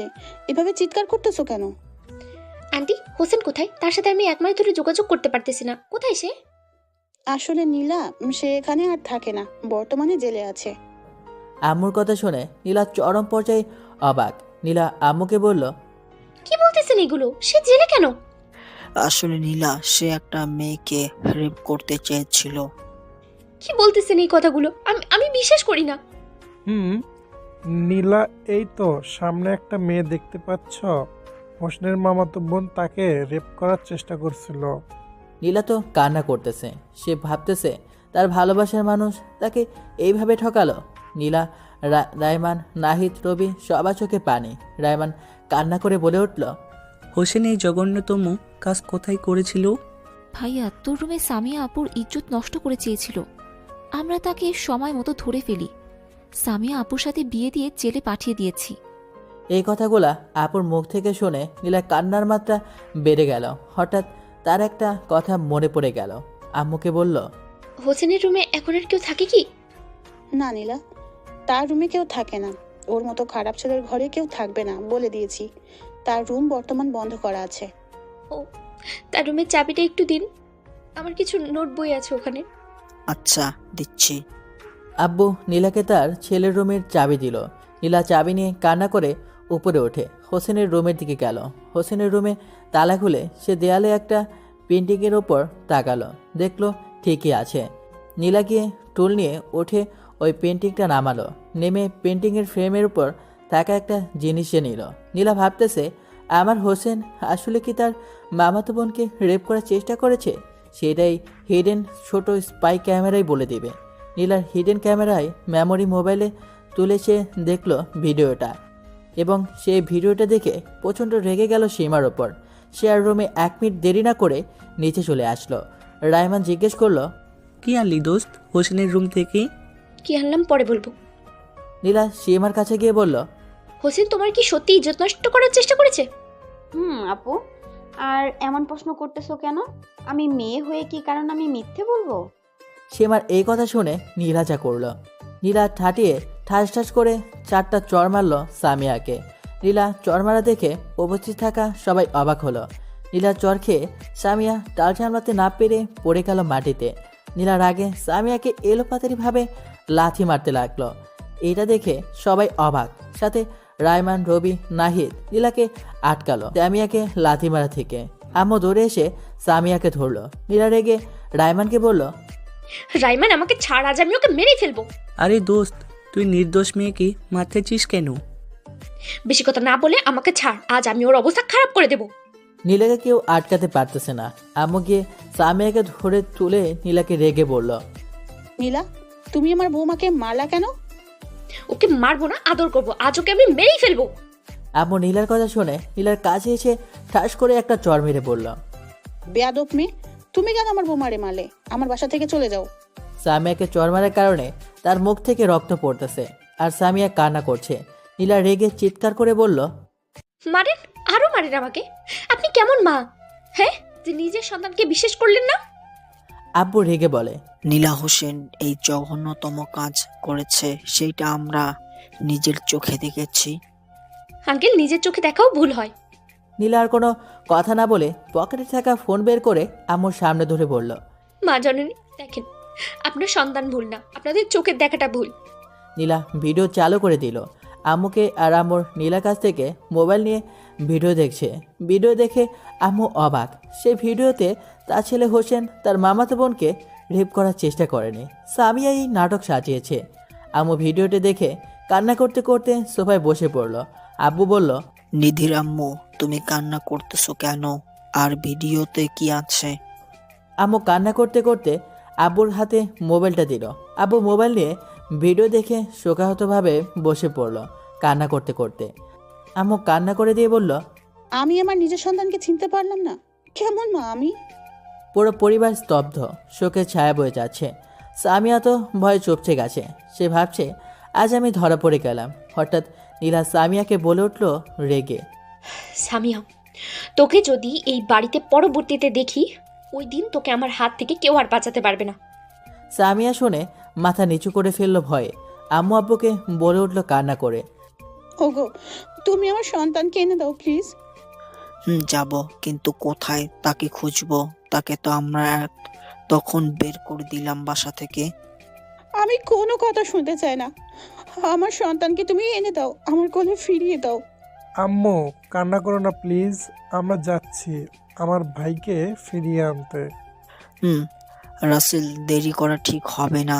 তখন হোসেন বলেছিল এই শহর ছেড়ে যাবে, তাকে আটকাতে হবে। আব্বু চলো। আর সামিয়া, আমার ভাই তোর কি ক্ষতি করেছিল? আমার আম্মুর কাছ থেকে আমার ভাইটাকে আলাদা করলি। আর তোকে যেন এই বাড়িতে এসে না দেখি। মামা মামির কাছে তুই চলে যাবি। সামিয়া চুপ করে আছে। আব্বু আম্মু, ভাইয়া, আপু, রায়মান, নাহিদ, রবি, নীলাসহ বাসা থেকে বের হয়ে গাড়ি নিয়ে হোসেনকে সবাই খুঁজতে গেল বাস স্ট্যান্ডে। কিন্তু তারা তন্ন তন্ন করে খুঁজলো হোসেনকে, কিন্তু কোথাও তারা হোসেনকে পেল না। সবাই হতাশ হয়ে বাসার দিকে যাচ্ছে। আম্মু জোরে জোরে কান্না করে বলল, কি গো, আমি আমার সন্তানকে হারিয়ে ফেললাম। প্লিজ কান্না করো না। আমাদের দেখো, হোসেন একদিন আমাদের কাছে ফিরিয়ে আসবে। হোসেন আমাদের সাথে কথা বলবে তো? আরে আম্মু, কান্না করো না। আমার ভাই আমাদের ওপর অভিমান করে থাকবে না, দেখে নিও। তাই যেন হয় আব্বু। আম্মু, আব্বু, ভাইয়া, আপু সবাই বাসায় চলে গেল। নীলা গাড়ি নিয়ে বাসায় চলে আসলো। তার বন্ধুরা বাস স্ট্যান্ড থেকে অন্য জায়গায় খুঁজতে গেল হোসেনকে। নীলা বাসায় এসে গাড়ি থেকে নেমে কান্না করতে করতে দৌড়ে রুমে চলে গেল। তার আম্মু ভাবতেছে, মামুনির আবার কি হলো? কান্না করতেছে কেন? সে তো তার নানির বাসায় ভালোভাবে ছিল। নীলার আম্মু ভাবতে ভাবতে উপরে গেল নীলাকে ডাকতে। গিয়ে দেখলো দরজা লাগানো। নীলার আম্মু নীলাকে ডাকতেছে। নীলা দরজা লাগিয়ে দিয়ে বিছানায় শুয়ে থেকে কান্না করছে। আর সে শুনতে পেল আম্মু ডাকতেছে। সে কান্না করতে করতে বলছে, আমি আমার ভালোবাসাকে হারালাম। কেন আমি নানুদের বাসায় গেলাম? কেন আমি আমার হোসেনের পাশে থাকতে পারলাম না? নীলা রাগে কান্না করে শোয়া থেকে উঠে ঘরের জিনিসে লাথি দিয়ে ভাঙতেছে। সে সব কিছু কান্না করে ভেঙে ফেলতেছে। জিনিসপত্র ভাঙার শব্দে তার আম্মু শুনতে পাচ্ছে। তার আম্মু দরজা ধাক্কাতে ধাক্কাতে বলতেছে, মামনি দরজা খোলো, কি হয়েছে বলো? কিন্তু দরজা খুলতেছে না। নীলার আম্মু দৌড়ে নিচে গিয়ে তার আব্বুকে ফোন দিল। কিছুক্ষণ পর সে ধরলো। নীলার আব্বু, তুমি কোথায়? এই তো গো, বাইরে আছি। নীলা মামুনির কি যেন হয়েছে, সে রুমে এসে কান্না করতেছে আর জিনিস ভাঙচুর করতেছে। আমি তাড়াতাড়ি যাচ্ছি। মামুনির আবার কি হলো? আর শোনো, আমার সাথে একটা ছেলে আসবে। আচ্ছা তুমি তাড়াতাড়ি আসো। নীলার আব্বু ফোন কেটে দিয়ে সে তাড়াহুড়ো করে রুমের দিকে আসলো। এসে নীলাকে ডাকতেছে, কিন্তু সে খুলছে না। নীলার আম্মু আবার নীলাকে বলল, নীলা মামুনি, এবার দরজা খোল, না হলে কিন্তু আমার মরা মুখ দেখবি। তাড়াতাড়ি খোল। নীলা কান্না করতে করতে সে যখনই এই কথা শুনলো, দেরি না করে দরজা খুলে দিয়ে শুয়ে পড়ল। নীলা তার আম্মুকে খুব ভালোবাসে। তার আম্মুর ক্ষতি সে চায় না। সে চায় তার আম্মু আব্বু 1000 বছর বেঁচে থাকুক।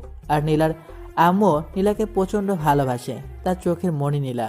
নীলার আম্মু ভেতরে ঢুকে দেখলো চারিপাশের জিনিসপত্র ভাঙা অবস্থায় পড়ে আছে। নীলার আম্মু বিছানায় গিয়ে নীলার পাশে বসে পড়ল। নীলার আম্মু তার মেয়ের হাত ধরে বলল, আমার আম্মুটা কান্না করতেছে কেন? কি হয়েছে তোমার মামুনি? নীলা কোনো কথা না বলে তার আম্মুকে জড়িয়ে ধরে কান্না করতে থাকলো। নীলার আম্মু তার মাথায় হাত বুলিয়ে দিয়ে বলল, মামুনি কি হয়েছে তোমরা বলো। আমার ভালো লাগে না, আমার মাম্মুটা কান্না করছে।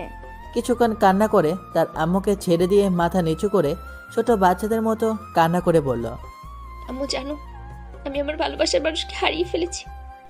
বুঝলাম না, আর খুলে বলো কি হয়েছে।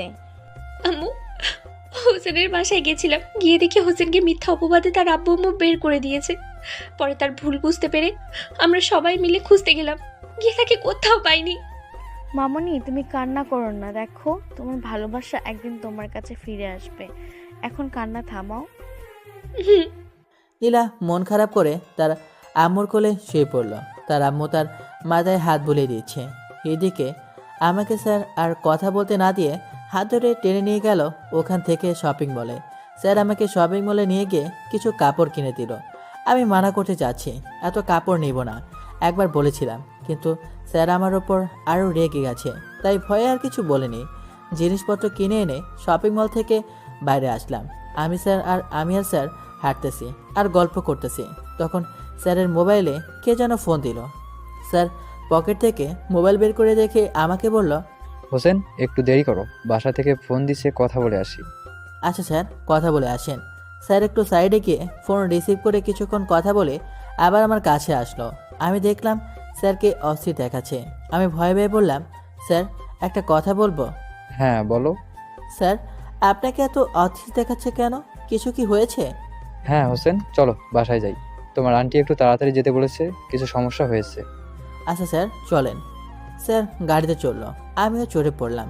স্যার গাড়ি চালাতে শুরু করলো। কিছুক্ষণের মধ্যে একটা বাসার সামনে গাড়ি থামালো। স্যার আমি নিচে নেমে পড়লাম। সামনে দেখলাম বিশাল একটা বাড়ি। স্যার বলল, হোসেন, বাসায় এসে পড়েছি, তাড়াতাড়ি ভিতরে চলো। আচ্ছা স্যার। আমি আর স্যার আলিশান বাসার ভিতরে ঢুকলাম। ভিতরে এসে স্যার আমাকে বলল, তুমি একটু সোফায় বসে থাকো, আমি ওপর থেকে আসি। আচ্ছা স্যার। স্যার চলে গেল আর আমি সোফায় বসে থেকে মাথা নিচু করে আগের দিনে আমার আর নীলার রোমাঞ্চকর সময়ের কথা ভাবতেছি। ভাবতেই চোখ ভিজে গেল। অন্যদিকে নীলা তার আম্মুর কোলে শুয়ে আছে মাথা দিয়ে। তার চোখ দিয়ে এখনো পানি পড়তেছে। হঠাৎ সে দেখতে পেল তার আব্বু এসেছে।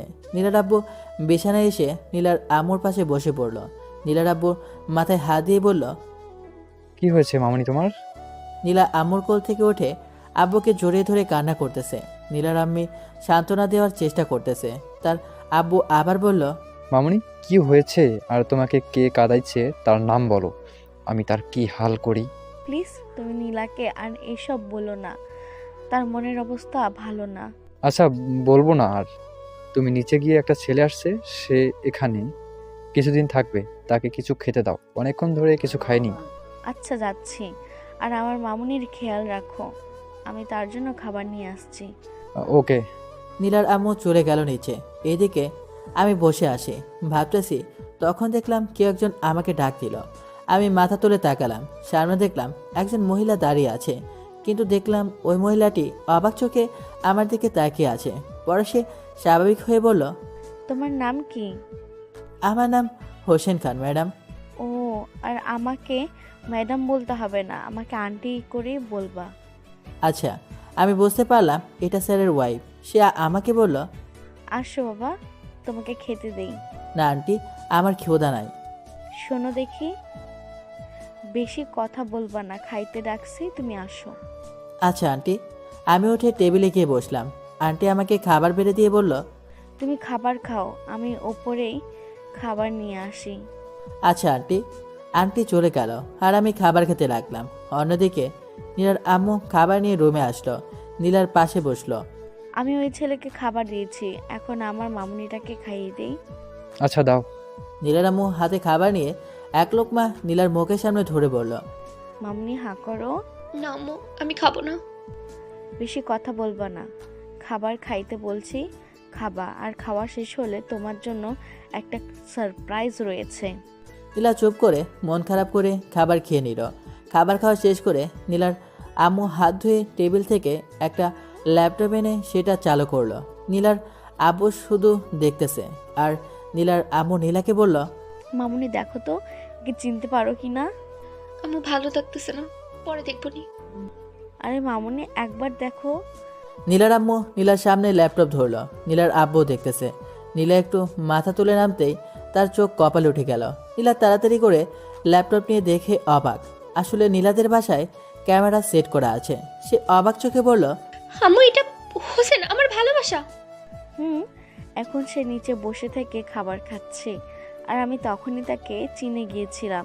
তুই একবার আমাকে তার ছবি দেখিয়েছিলি। আম্মু আমি গেলাম তার কাছে। নীলা বিছানা থেকে উঠে দৌড়ে গেল খুশিতে। নীলার আব্বু নীলার আম্মুকে বলল, আমি তো কিছুই বুঝতে পারলাম না। নীলা হোসেনকে ভালোবাসে অনেক আগে থেকে, তা তুমি তাকে কোথায় পাইলা?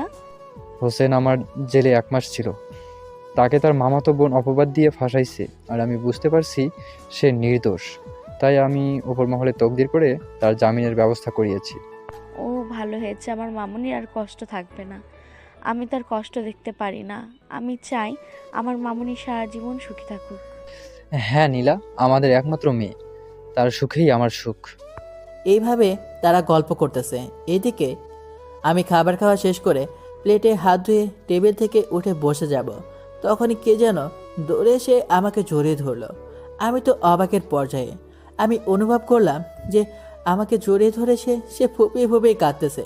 আমি বললাম, এই মেয়ে তুমি কে আর এইভাবে জড়িয়ে ধরেছে কেন? কোনো রেসপন্স পাচ্ছি না। আমি আবার বলতে যাব, তখন ওই মেয়ে আমার সারা মুখে চুমু ও আদরে ভরিয়ে দিল। আমি তো হা করে আছি। সে আমাকে ছেড়ে দিল। আমি তার দিকে তাকালাম। আমি তাকে দেখেই অবাক। আমি কাকে দেখছি? আমি হা করে তাকিয়ে আছি।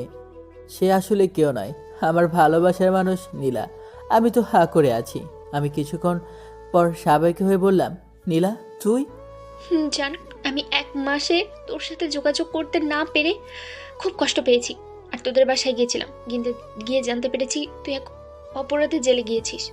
আমি বুঝতে পারলাম আমার পরিবারের সবাই নীলাকে বলেছে। নীলা সব জানতে পেরেছে এই কথাগুলো। ভাবতেই মনটা খারাপ হয়ে গেল। নীলাও আমাকে অবিশ্বাস করবে ভাবতেই চোখ দিয়ে পানি গড়িয়ে পড়তেছে।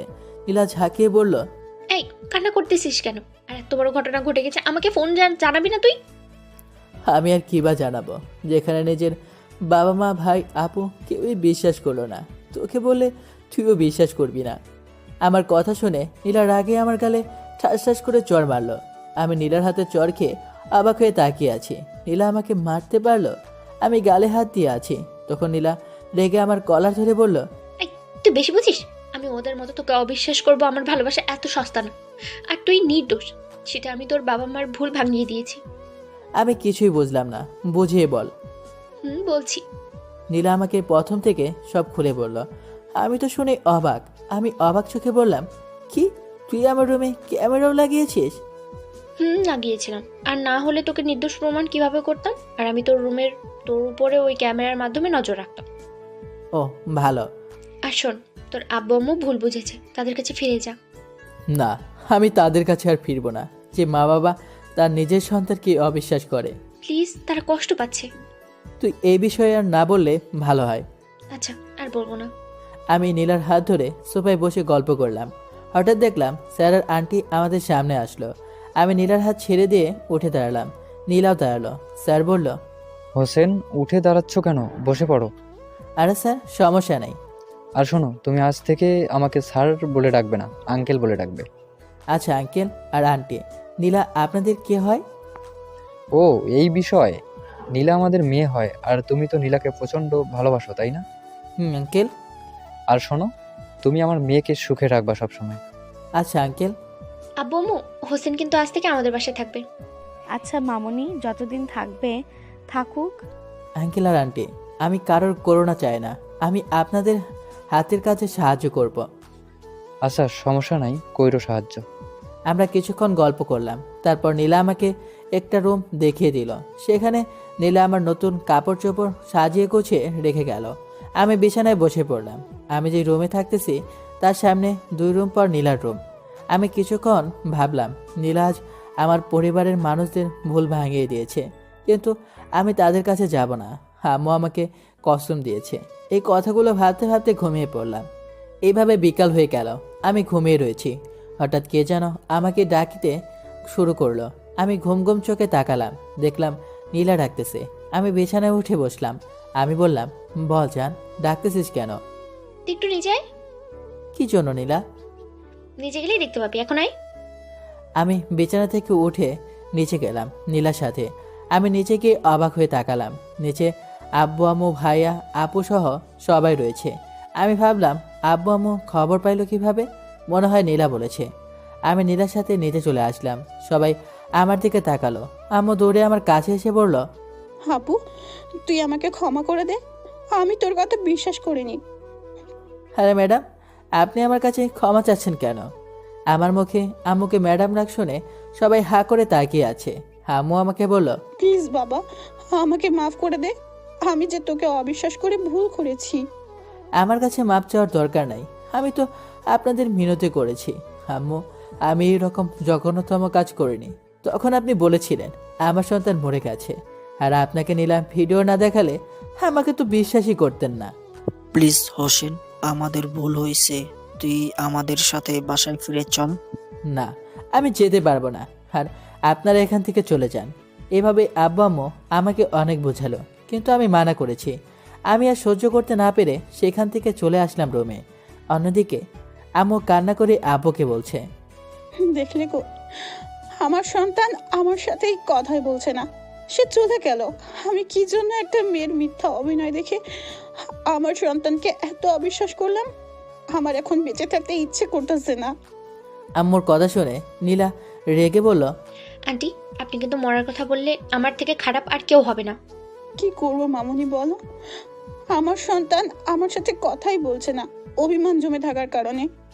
আন্টি, চিন্তা করবে না, হোসেনের অভিমান ভাঙিয়ে আপনার কোলে হোসেনকে ফিরিয়ে দিব। তাই যেন হয় মামনি, আমার হোসেনের আমি ফিরে পেতে চাই। সবাই কিছুক্ষণ গল্প করে আম্মু আব্বু আপু ভাইয়া সবাই হতাশ মন নিয়ে বাসায় চলে গেল। আম্মু এখনও কান্না করতেছে। এইদিকে আমি রুমে এসে বিছানায় বসে পড়লাম। ভালো লাগতেছে না, মন খারাপ করে বসে থাকলাম। কিছুক্ষণ পর দেখলাম নীলা আমার রুমে আসলো। নীলা আমার পাশে এসে বসে পড়লো আর আমাকে বলল, হোসেন, তুই তখন তোর আব্বু আম্মুর সাথে অমন করলি কেন? তোর আব্বু আম্মু খুব কষ্ট পাচ্ছে, তাদের ক্ষমা করে দে। আর শোন, তোর আব্বু আম্মুর উপর অভিমান করে থাকিস না। নীলা, আমার ভালো লাগতেছে না, আর এই বিষয়ে কথা বলা বাদ দে, আমার ভালো লাগতেছে না। আচ্ছা, তোর ইচ্ছা, কিন্তু তুই আব্বু আম্মুকে কষ্ট দিস, আর এই বিষয়ে আমি কথা বলবো না। আমি আর নীলা কিছুক্ষণ গল্প করলাম। কখন রাত হয়ে গেল বুঝতেই পারলাম না। এইভাবে কেটে গেল 1 মাস। এই 1 মাসে আম্মু সে কান্না করে আমাকে যেতে বলতো, আর আমার ভিতরের অভিমান জমে থাকার কারণে যায়নি বাসায়। নীলার সাথে আমার প্রতিদিন ভালো ভালো মুহূর্তে কেটেছে, তার সাথে ঘুরে বেরিয়েছি। 1 মাস পর আমি আর নীলা কলেজে ভর্তি হয়েছি, অনার্স প্রথম বর্ষে। আজ কলেজ খুলেছে আর কলেজের প্রথম দিন, তাই আমি আর নীলা রেডি হলাম কলেজে যাওয়ার জন্য। আমরা রেডি হয়ে ঘাড়ে ব্যাগ নিয়ে নিচে চলে আসলাম। আঙ্কেল আন্টি নিচে বসে আছে, আমাকে দেখে বলল, হোসেন বাবা আসো, খাবার খেয়ে কলেজে যাবা। আচ্ছা আন্টি। আমি আর নীলা টেবিলে বসে পড়লাম। আন্টি খাবার বেড়ে দিল। আমি আর নীলা খাবার খাওয়া শেষ করে নীলা তার আম্মুকে বলল, আম্মু, গেলাম আমরা, আজ কলেজের প্রথম দিন।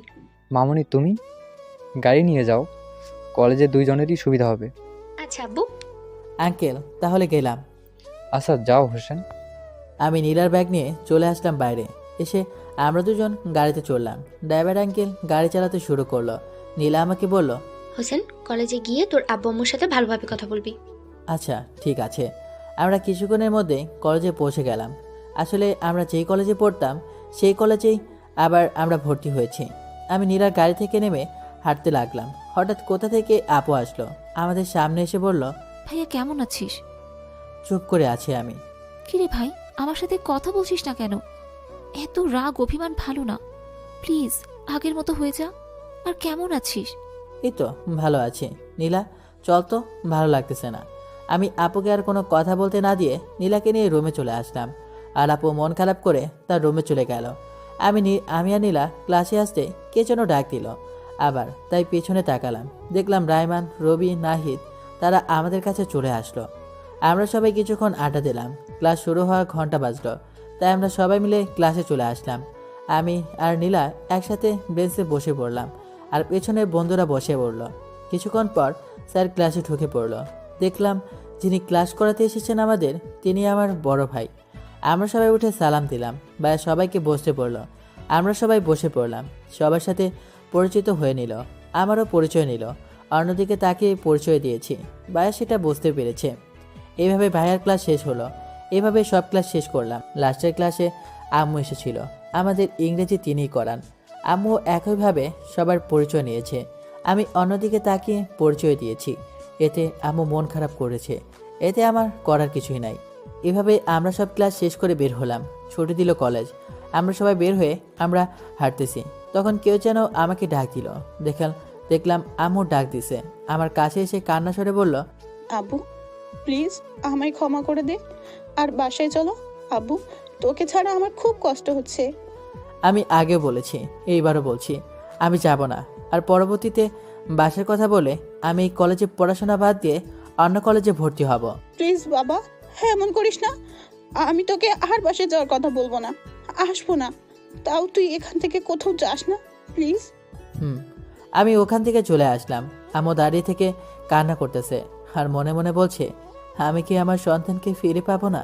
হে আল্লাহ, তুমি আমার সন্তানকে আমার কাছে ফিরিয়ে দাও। এভাবে আম্মু কান্না করে সেখান থেকে চলে গেল। এদিকে আমি আর নীলা চলে আসলাম বাসায়। এসে ফ্রেশ হয়ে কিছুক্ষণ বসে থাকলাম বিছানায়। কিছুক্ষণ পর নীলা আসলো। আমি আর নীলা দুজন গল্পগুজব করে কাটিয়ে দিলাম। এভাবে কেটে গেল আরও 1 মাস। এই 1 মাসে আম্মু আমার কাছে আর আসেনি, শুধু দূর থেকে দেখে কান্না করেছে আর মন খারাপ করে ক্লাস করে চলে যায়। আব্বুও কয়েকবার বলেছিল, আমি এড়িয়ে চলেছি। আমি নীলার সাথে রোমান্টিক সময় কাটিয়েছি। এই 1 মাসে আমি নীলার আম্মুর নানান কাজে সাহায্য করেছি। আজকে আমি ঘুমিয়ে আছি, হঠাৎ একটা স্বপ্ন দেখলাম। আমার চোখের সামনে আমার পরিবার, আব্বু আম্মু ভাইয়া আপুর অ্যাক্সিডেন্ট করে মারা গেছে। এটা দেখে আমি আব্বু আম্মুর কাছে গিয়ে কান্না করে বলছি, আব্বু আম্মু তোমরা আমাকে ছেড়ে চলে গেলে কেন? আমাকে কে আব্বু বলে ডাকবে? আমি কান্না করছি আর বলছি। হঠাৎ কারো ডাকে আমার ঘুম ভেঙে গেল। আমি লাফ দিয়ে উঠে বসে পড়লাম আর আমার চোখ দিয়ে পানি পড়তেছে বাজে স্বপ্ন দেখে। আজ আম্মুকে দেখতে খুব ইচ্ছে করতেছে। হঠাৎ নীলা আমাকে বলল, হোসেন তুই চিৎকার করলি কেন আর কান্না করতেছিস কেন? আমি চুপ করে আছি। নীলার সাথে সাথে বসে পড়লো, আবার বলল, কি হলো হোসেন, কান্না করতেছিস কেন? নীলা খুব একটা বাজে স্বপ্ন দেখেছি। নীলা আম্মুকে দেখতে খুব মন চাচ্ছে, প্লিজ আমাকে আম্মুর কাছে নিয়ে চলো। কান্না করিস না, চল তোর আম্মুর কাছে যাব। আর তোর অভিমান ভেঙেছে তো? আর আব্বু আম্মুর উপরে রাগ করে থাকবি না তো? আচ্ছা থাকবো না অভিমান করে, আম্মুর কাছে নিয়ে চলো প্লিজ। আচ্ছা চল। আমি নীলার সাথে নিচে চলে আসলাম। নিচে নীলা তার আম্মুকে বলে বের হলাম। নীলা আর আমি গাড়িতে উঠলাম।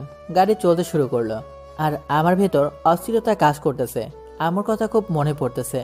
নীলা আমার মাথায় হাত বুলিয়ে দিচ্ছে আর টেনশন করতে মানা করতেছে। যখন একটা সন্তানের মমতাময়ী মায়ের কথা মনে পড়ে তখন দুনিয়ার কিছুই ভালো লাগে না। আমি মনে মনে অনুতপ্ত হচ্ছি মাকে কষ্ট দেওয়ার জন্য। আজকে ক্ষমা চেয়ে নেব আম্মুর কাছে। কিছুক্ষণের মধ্যে গাড়ি পৌঁছে গেল বাসার সামনে। আমি আর নীলা গাড়ি থেকে নামলাম। আমি নেমে তাড়াতাড়ি বাসার দরজার সামনে আসলাম। আমি তাড়াতাড়ি করে কলিং বেল বাজালাম। কিছুক্ষণ পর দরজা খুলে দিল। দেখলাম আম্মু দরজা খুলে দিছে। আমি কান্না করতে করতে আম্মুকে গিয়ে জড়িয়ে ধরলাম। আমি কান্না করতেছি, আম্মুকে জড়িয়ে ধরে আম্মু কেঁদে দিয়েছে। আম্মু আমার মাথায় হাত বুলিয়ে দিয়ে বলল, হে আব্বু কান্না করতেছিস কেন? আমি কান্না করে বলতে লাগলাম, আম্মু আমাকে মাফ করে দিও। তোমাদের সাথে 2 মাস অভিমানে কথা বলিনি। আব্বু কান্না করিস না, ভুল তো আমাদের। একটা মেয়ের কথা বিশ্বাস করে আমরা তোকে ভুল বুঝেছি, তুই আমাকে ক্ষমা করে দিস। আম্মু, তুমি ক্ষমা চাচ্ছ কেন? আমি তোমাদের অনেক আগে ক্ষমা করে দিয়েছি। শুধু অভিমান থাকার কারণে তোমাদের সাথে কথা বলিনি। কিছুক্ষণ আমি আম্মুকে জড়িয়ে ধরে থাকলাম। তারপর আম্মু আমাকে ছেড়ে দিয়ে আম্মু হাত দিয়ে আমার চোখের পানি মুছে দিয়ে বলল, আব্বু, তুই কিন্তু আর কাঁদবি না। এবার কান্না করলে কিন্তু আমি রাগ করব। আচ্ছা আম্মু, তুমিও কিন্তু কান্না করবে না। আমি আম্মুর চোখের পানি মুছে দিলাম। আম্মু আমার কপালে টুপ করে চুমু দিল। আমি সামনে তাকালাম। আব্বু, আপু, ভাইয়া সবাই দাঁড়িয়ে আছে।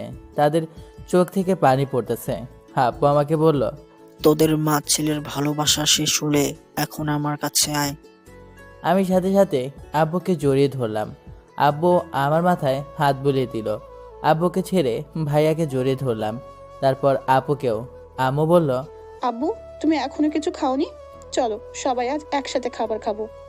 আচ্ছা আম্মু। আম্মু নীলাকে বলল, নীলা মামনি, তোমাকে অসংখ্য ধন্যবাদ আমার ছেলেকে আমার কোলে ফিরিয়ে দেওয়ার জন্য। আরে আন্টি, সমস্যা নেই, একটা বন্ধু হিসেবে আমার কর্তব্য। আর নীলা শোনো, আজ থেকে তুমি আমাকে আন্টি বলে ডাকবে না, আজ থেকে আমাকে আম্মু বলে ডাকবে। আচ্ছা ঠিক আছে আন্টি। তো আম্মু। আর নিধির আব্বু, তোমার একটা কথা বলবো। বল গো। শোনো, আর কিছুদিন পর নীলাদের বাড়ি গিয়ে ওর আব্বু আম্মুর আমার ছেলের সাথে নীলার বিয়ে দিব। ঠিক বলেছ। আপাতত ওদের বিয়ে দিব, আর পড়াশোনা ওদের শেষ হলে বড় করে অনুষ্ঠান করে ওদের 4 হাত এক করে দেব। আমি আর নীলা আম্মু আব্বুর কথায় লজ্জায় লাল হয়ে গেছি। মাথা নিচু করে আছি। আম্মু আমাকে বলল, হোসেন, লজ্জা পেতে হবে না, আমি তোর আর নীলার ভালোবাসার ব্যাপারে অনেক আগে থেকেই জানি। আব্বু আম্মু সবাই হেসে উঠল। আমরা সবাই গিয়ে টেবিলে বসে পড়লাম খাবারের জন্য। আম্মু সবাইকে খাবার প্লেট দিল, আর আমাকে খাবার প্লেট দেয়নি। আমি বুঝতে পেরেছি আম্মু আমাকে তুলে খাওয়াবে। আম্মু প্লেটে খাবার নিয়ে ভাতের লোক বানিয়ে আমার মুখের সামনে ধরে বলল, আব্বু হাঁ কর, আজ তোকে তুলে খাওয়াবো নিজের হাতে। আমি টুপ করে আম্মুর হাত থেকে খাবার খেয়ে নিলাম। আমি আম্মুর হাতে তৃপ্তি সহকারে খেলাম। খাওয়া দাওয়া শেষে সবাই সোফায় বসে বসে পড়লাম। আমরা সবাই কিছুক্ষণ গল্প করলাম। নীলা চলে গেছে তার বাড়িতে। আজ কলেজ বন্ধ। আজ সারাদিন এইভাবেই কেটে গেল। সবার সাথে আনন্দ মজা করে দিনটা কেটে গেল। নীলার সাথে ফোনে কিছু সময় কথা বলেছি। নীলার বাবা মাও খুশি, পরিবারের সন্তান পরিবারে ফিরে গেছে। এইভাবে কেটে গেল 1 মাস। নীলার সাথে প্রতিদিন কলেজে যাওয়ার, ছুটি হলে পার্কে ঘুরে বেড়ানো, দিনগুলি অনেক সুন্দরভাবে কেটে গেল। আজ আমি আরামে রুমে ঘুমিয়ে আছি। আম্মু রুমে এসে আমাকে ডাকতে লাগলো। আমি ঘুম ঘুম চোখে আম্মুর দিকে তাকালাম। আম্মু বিছানায় বসে বলছে, এ আব্বু, তাড়াতাড়ি ঘুম থেকে ওঠ, আজ কলেজে অনুষ্ঠান, যেতে হবে তো। আমি আম্মুর কোলে মাথা রেখে শুয়ে পড়লাম। আম্মু, এখন ঘুম থেকে উঠবো না, আর তোমাকে যেতেও দেব না। এখানে 5 মিনিট বসে থাকো। আমি তোমার কোলে মাথা দিয়ে 5 মিনিট শুয়ে থাকবো। আম্মু মাথায় হাত বুলিয়ে দিয়ে বলল, ফাজিল একটা, আজ কলেজে অনুষ্ঠান, যেতে হবে তো। তোর আপু অনেকক্ষণ আগে চলে গিয়েছে, তাড়াতাড়ি ওঠ বাবা। উঠবো না। আমি আম্মুর কোলে 10 মিনিট শুয়ে থাকলাম। আম্মু উপায় না পেয়ে আমার মাথায় হাত বুলিয়ে দিয়েছে। 10 মিনিট পর আম্মু চলে গেল, আর আমি বিছানা থেকে উঠে ফ্রেশ হতে গেলাম। ফ্রেশ হয়ে এসে কাপড় পরে ভালোভাবে রেডি হলাম। আজ অনার্সের বিদায় অনুষ্ঠান আমার আপুদের। আমি বিছানায় বসে নীলাকে ফোন দিলাম। কিছুক্ষণ পর সে রিসিভ করলো। নীলা বলল, জান বল। কি করছিস এখন? এই তো রে, সাজুগুজু করলাম। জানিস তো আজ বিদায় অনুষ্ঠান। আর শোন, আজ কিন্তু তুই নীল শাড়ি পরে আসবি। আচ্ছা গো জান, আর তুইও কিন্তু নীল পাঞ্জাবি পরে আসবি। আচ্ছা গো জানো। আর শোন, আজ তাড়াতাড়ি আসবি কিন্তু, না হলে তোর খবর আছে। আচ্ছা গো সোনা। এইভাবে কিছুক্ষণ গল্প করে ফোন রেখে দিলাম।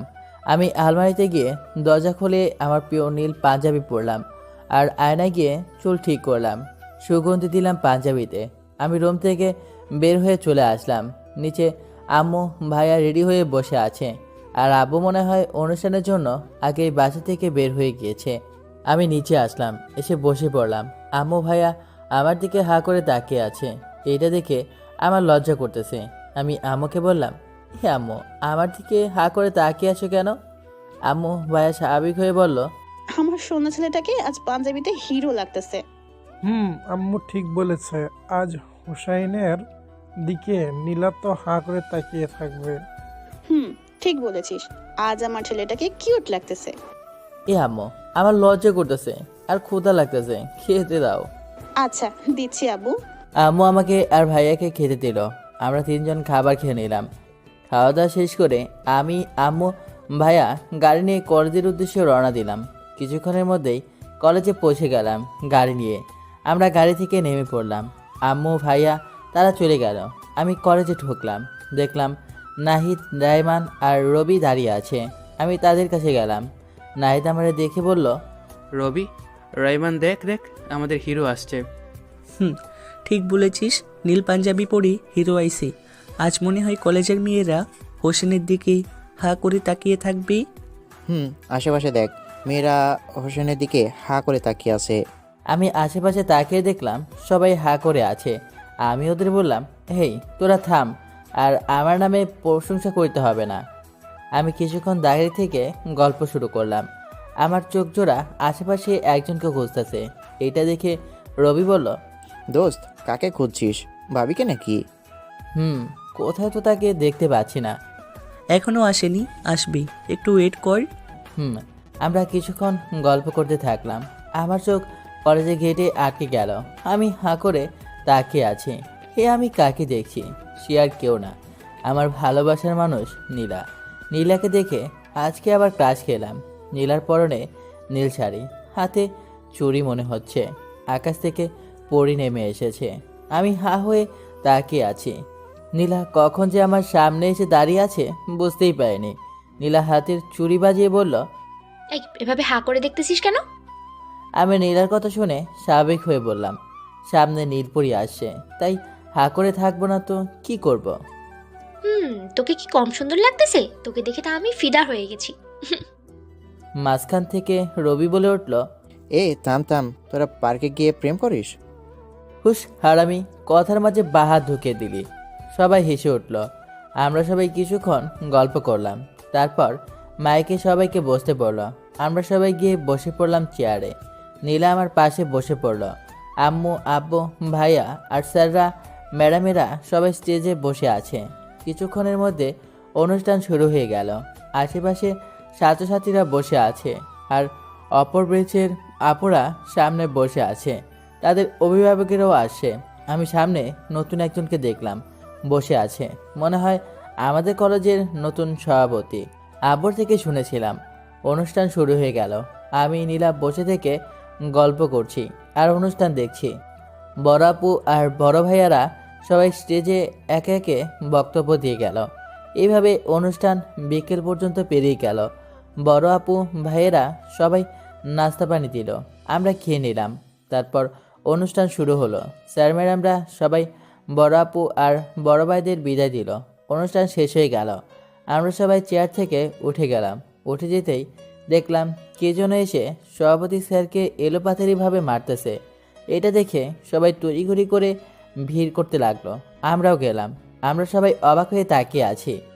একটা লোক এলোপাথারিভাবে মারতেছে সভাপতি স্যারকে। সভাপতি স্যার তাকে মিনতি করতেছে তাকে যেন না মারে। আমার পাশ থেকে নীলা বলে উঠল, রাব্বি আঙ্কেল আমাদের সভাপতি স্যারকে মারতেছেন কেন? ওই রাব্বি নামে লোকটা মায়ের থামিয়ে পেছনে তাকালো। নীলাকে দেখে বলল, আরে নীলা মামুনি, কেমন আছো? এই তো ভালো, কিন্তু আঙ্কেল স্যারকে মারতেছেন কেন? মামুনি, এই কুত্তার বাচ্চার সাথে অনেক দিনের হিসাব বাকি আছে, সেই হিসাব আজ এর থেকে আদায় করে নিব। রাব্বি আঙ্কেল রেগে এলোপাথারি আরও মারতে থাকে। সভাপতি স্যার কান্না করে বলে, ভাই, আমি আপনার কি ক্ষতি করেছি? এইভাবে মারতেছেন কেন? আঙ্কেল মারা বন্ধ করে পকেট থেকে মোবাইল বের করে বসে বলল, তুই আমার কি ক্ষতি করেছিস সেটাই তো আগে জানতে চাস, তাই না? ভাই। আঙ্কেল মোবাইল চালু করে মোবাইলে কি যেন বের করে সভাপতির সামনে ধরে বলল, দেখ তো এই দুজনকে চিনতে পারিস কিনা। সভাপতি স্যার ওই দুই ছবি পেয়ে ভয় পেয়ে গেল। ভয় আর কিছু বোঝে না। আঙ্কেল আবার বলল, কি হলো, চিনতে পেরেছিস? আজ থেকে 22 বছর থানার এসপি রবি ইসলাম আর তার স্ত্রী সহ যাকে তুই তোর গুন্ডা সহ মিলে মেরে ফেলেছিলি, কিন্তু আমি ওই সময় পিছনে লুকিয়েছিলাম। তোদের সাথে তো আমি তখন পারতাম না। আর তুই রবি ভাই ও তার স্ত্রীকে মেরে রেখে চলে গেছিলি তার ছোট্ট 2 বছরের ছেলেকে নিয়ে। কি হলো, চুপ কেন?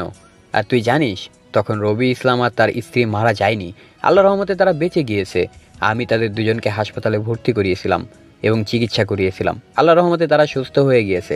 কিন্তু তাদের জীবনে একটাই আফসোস, তাদের সন্তানকে তারা হারিয়ে ফেলেছে।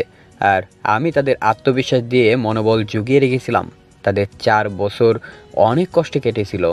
থেমে আবার বলল, কিন্তু 4 বছর পর রবি ভাইয়ের কোলে আলোকিত করে একটি ফুটফুটে সন্তান জন্ম হয়। নাম রাখা হয় নীলান্দ্রি ইসলাম নীলা।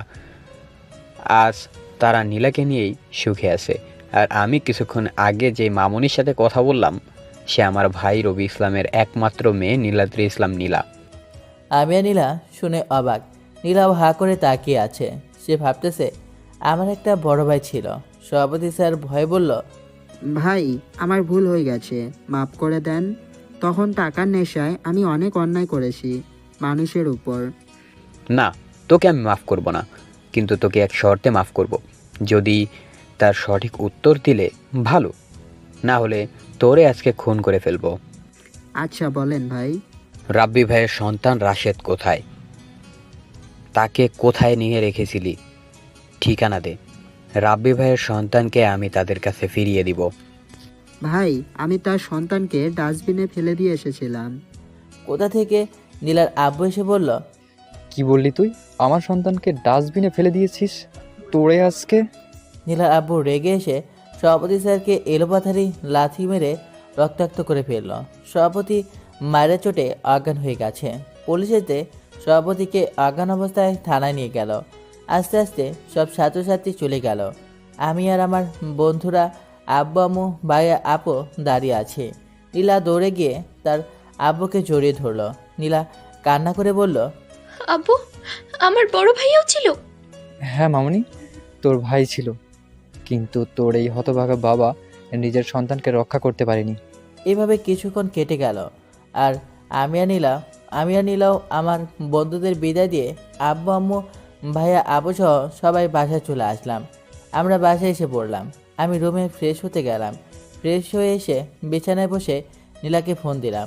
কিছুক্ষণ পর সে রিসিভ করলো। আমি বললাম, নীলা বাসায় ঠিক মতো পৌঁছেছিস? কিছুক্ষণ আগে আসলাম। তুই? এই তো কিছুক্ষণ আগে আসলাম। আর শোন, মন খারাপ করিস না, সব ঠিক হয়ে যাবে। রে, আমার ভাই ছিল, এই যাবৎ জানতাম না, আজকে জানলাম। জানিস, আমার ভাইয়ের আদরের ভালোবাসা পেতে ইচ্ছে করে। আরে মন খারাপ করিস না, সব ঠিক হয়ে যাবে। দেখিস একদিন তোর ভাই তোর কাছে ফিরে আসবে, দেখিস। আমি কিছুক্ষণ নীলাকে সান্ত্বনা দিলাম। ফোনে কথা বলা শেষ করে আমি মোবাইল টেবিলে রেখে রুম থেকে বের হয়ে নিচে যাব। আমি আব্বু আম্মুর রুমের পাশ দিয়ে যেতেই কোনো কিছুর আওয়াজ পেলাম আম্মুর রুম থেকে। তাই আমি আম্মুর রুমের পাশ দিয়ে দরজার সামনে দাঁড়ালাম। আমি শোনার চেষ্টা করতেছি। আমি স্পষ্ট আওয়াজ পেলাম আম্মু কান্না করতেছে। আর আম্মু আব্বুকে যেটা বললো তা শুনে আমি চরম পর্যায়ে অবাক হয়ে গেলাম। এই, তুমি কান্না করতেছো কেন বাড়িতে আসার পর? এটা যে আমার খুশির কান্না গো। কি হয়েছে বলো তো?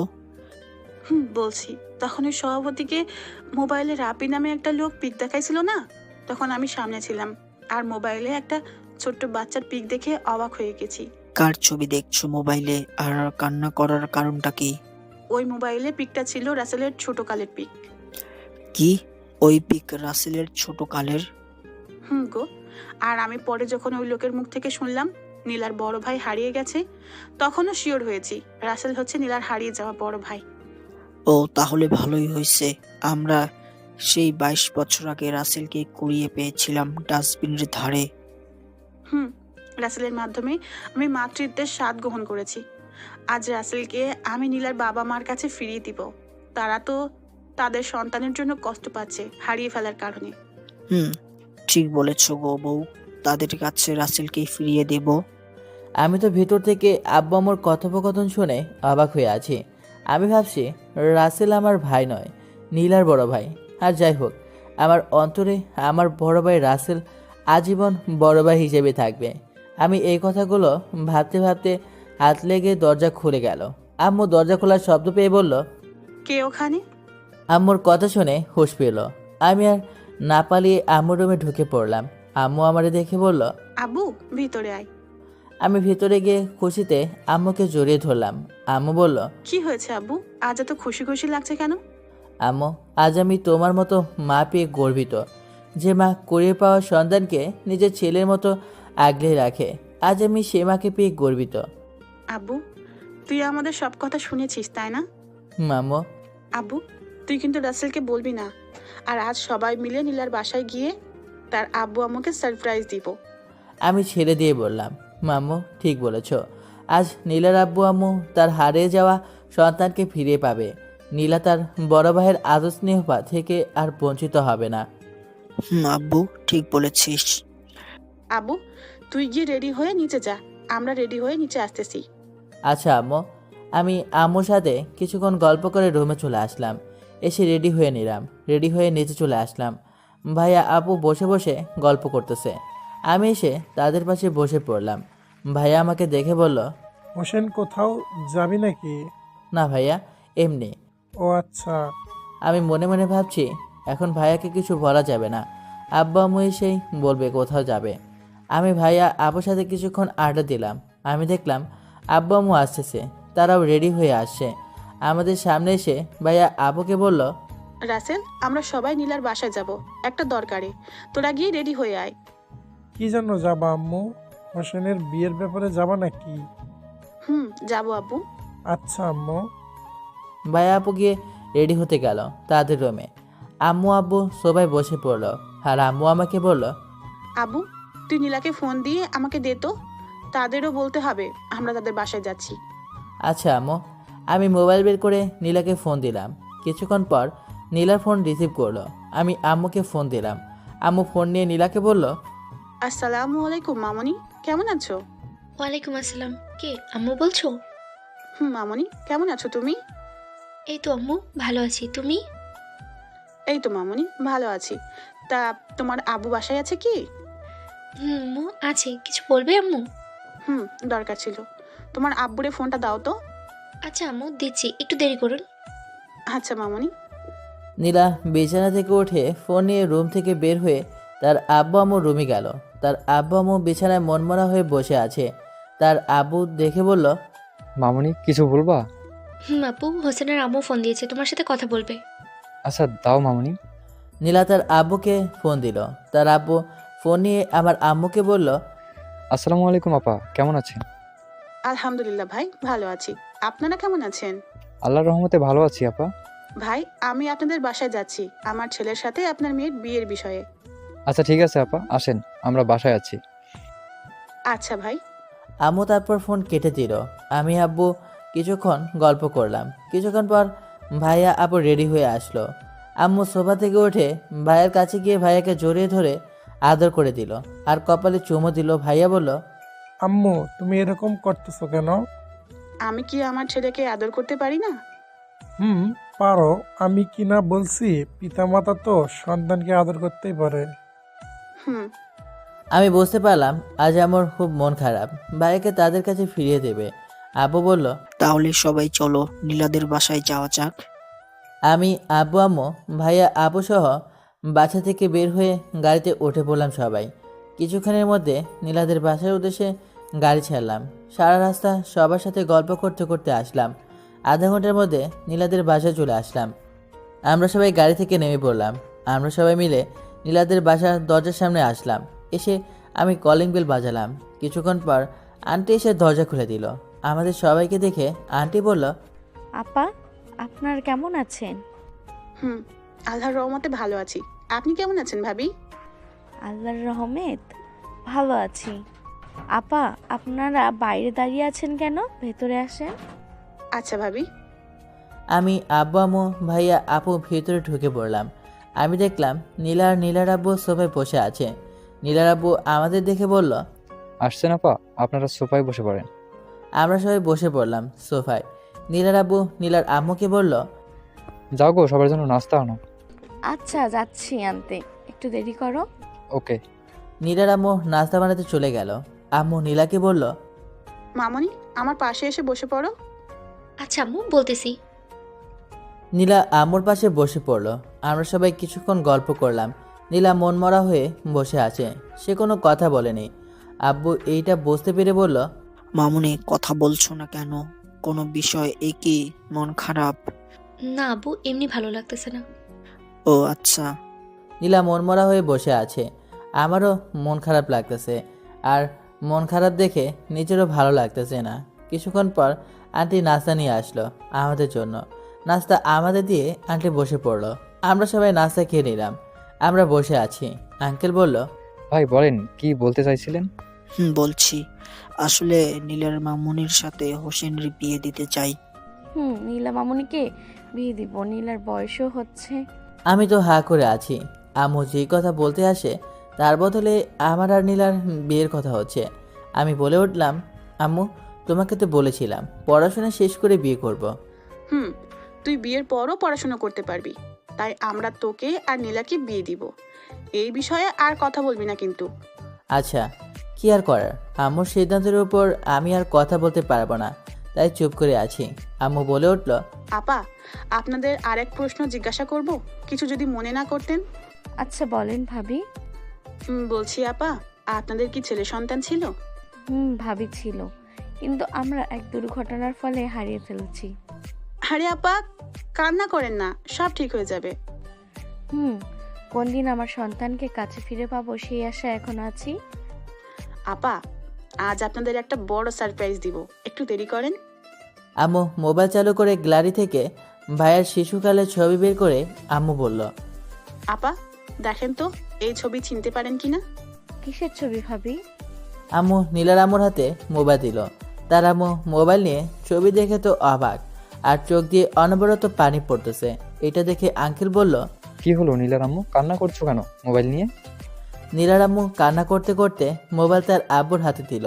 তার আব্বু নিয়ে ওই ছবি দেখে অবাক, এবং তিনিও কান্না করছে। এইটা দেখে নীলা বলল, আম্মু, আপু, তোমরা কান্না করতেছো কেন? কান্না থামাও, ভালো লাগছে না আমার। নীলার আম্মু কান্না করতে করতে বলল, ভাবি, ওইটা তো আমার ছেলের ছবি। আপনারা কোথায় পেলেন? আর আমার সন্তানের সম্পর্কে আপনারা কিছু জানেন? জানলে আমাদের বলেন। সন্তান কোথায় আছে? হ্যাঁ ভাই, ভাবি, আপনারা বলেন প্লিজ, আমার সন্তান কোথায় আছে? আমি তাকে আনতে যাব।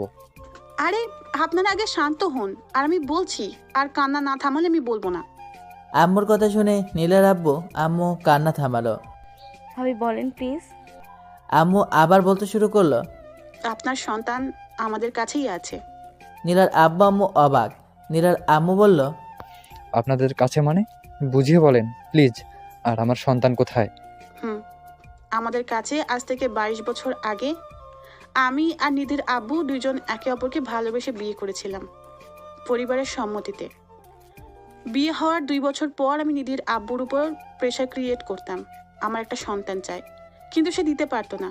এই নিয়ে আমাদের মাঝে মধ্যে অনেক ঝগড়া হতো। আম্মু আবার থেমে বলতে শুরু করলো, তার কিছুদিন পর আমরা ঘুরতে বেরিয়েছিলাম। সেখান থেকে রাতে ফেরার পথে এক জায়গায় গিয়ে চাকা নষ্ট হয়ে গিয়েছিল। নিধির আব্বু নেমে চাকা ঠিক করছিল, তখন পাশে একটা ডাস্টবিন ছিল। সেখান থেকে একটা শিশুর কান্নার আওয়াজ আসতেছিল। আমি গাড়ি থেকে নেমে পাশে ডাস্টবিনটা গিয়ে দেখলাম একটা সুন্দর ফুটফুটে শিশুকে ফেলে দিয়ে গিয়েছিল। আমি গিয়ে ওই সন্তানকে কোলে নিয়ে নিধির আব্বুর কাছে এসেছিলাম। সে দেখে বলেছিল, এই সন্তান কার? আমি বলেছিলাম ডাস্টবিনে কেউ একজন ফেলে দিয়ে গেছিল। আমরা ওই সন্তানকে বাসায় এনেছিলাম। আমরা অনেক খুঁজেছি তাদের বাবা মাকে, কিন্তু পাইনি। তারপর আমি নিধির আব্বুকে বলেছিলাম, আজ থেকে এই শিশুটি আমার সন্তান। তখন নিধির আব্বু একমত দিয়েছিল। আমি ওই সন্তানের মাধ্যমে আমি মাতৃত্বের স্বাদ গ্রহণ করেছিলাম। ওই ছোট্ট শিশুটির নাম আমি রেখেছিলাম রাসেল, আর তাকে আমি আমার সন্তানের মতো ভালোবেসেছি। আর এইভাবে রাসেলকে মানুষ করে আমি দিনগুলি পার হতো। সে আস্তে আস্তে বড় হয়। 3 বছর পরে আমার গর্ভে আমার নিধি মামুনি আসে। এতে আমিও খুব খুশি হয়েছি। আমার 2টা সন্তান, আমি 2জনকে সমান ভালোবাসা দিয়েছি। নিধি মামুনি আস্তে আস্তে বড় হলো। এইভাবে আরও 3 বছর কেটে গেল।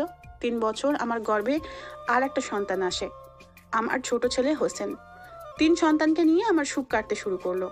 আর আপা, আমাদের বাড়ির বড় ছেলে রাসেলই হচ্ছে আপনাদের হারিয়ে যাওয়া সন্তান রাশেদ।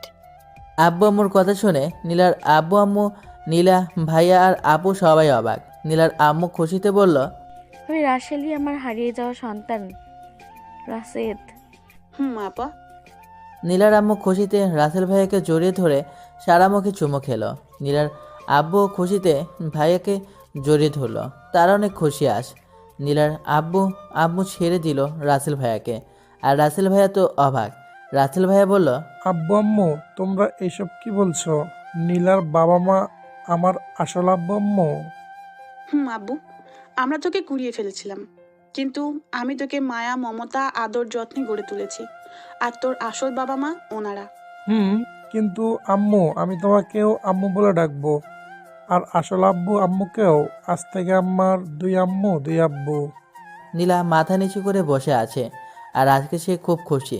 সে মনে মনে ভাবছে, রাসেল আমার বড় ভাইয়া, সেও খুব খুশি। এই ভেবে কান্না করতেছে। বড় ভাইয়া দেখলো তার বোন নীলা মাথা নিচু করে বসে আছে আর চোখ দিয়ে পানি পড়তেছে। এটা দেখে ভাইয়া বলল, ওই নীলা আপু, আমার কাছে আয়, বসে আছি কেন?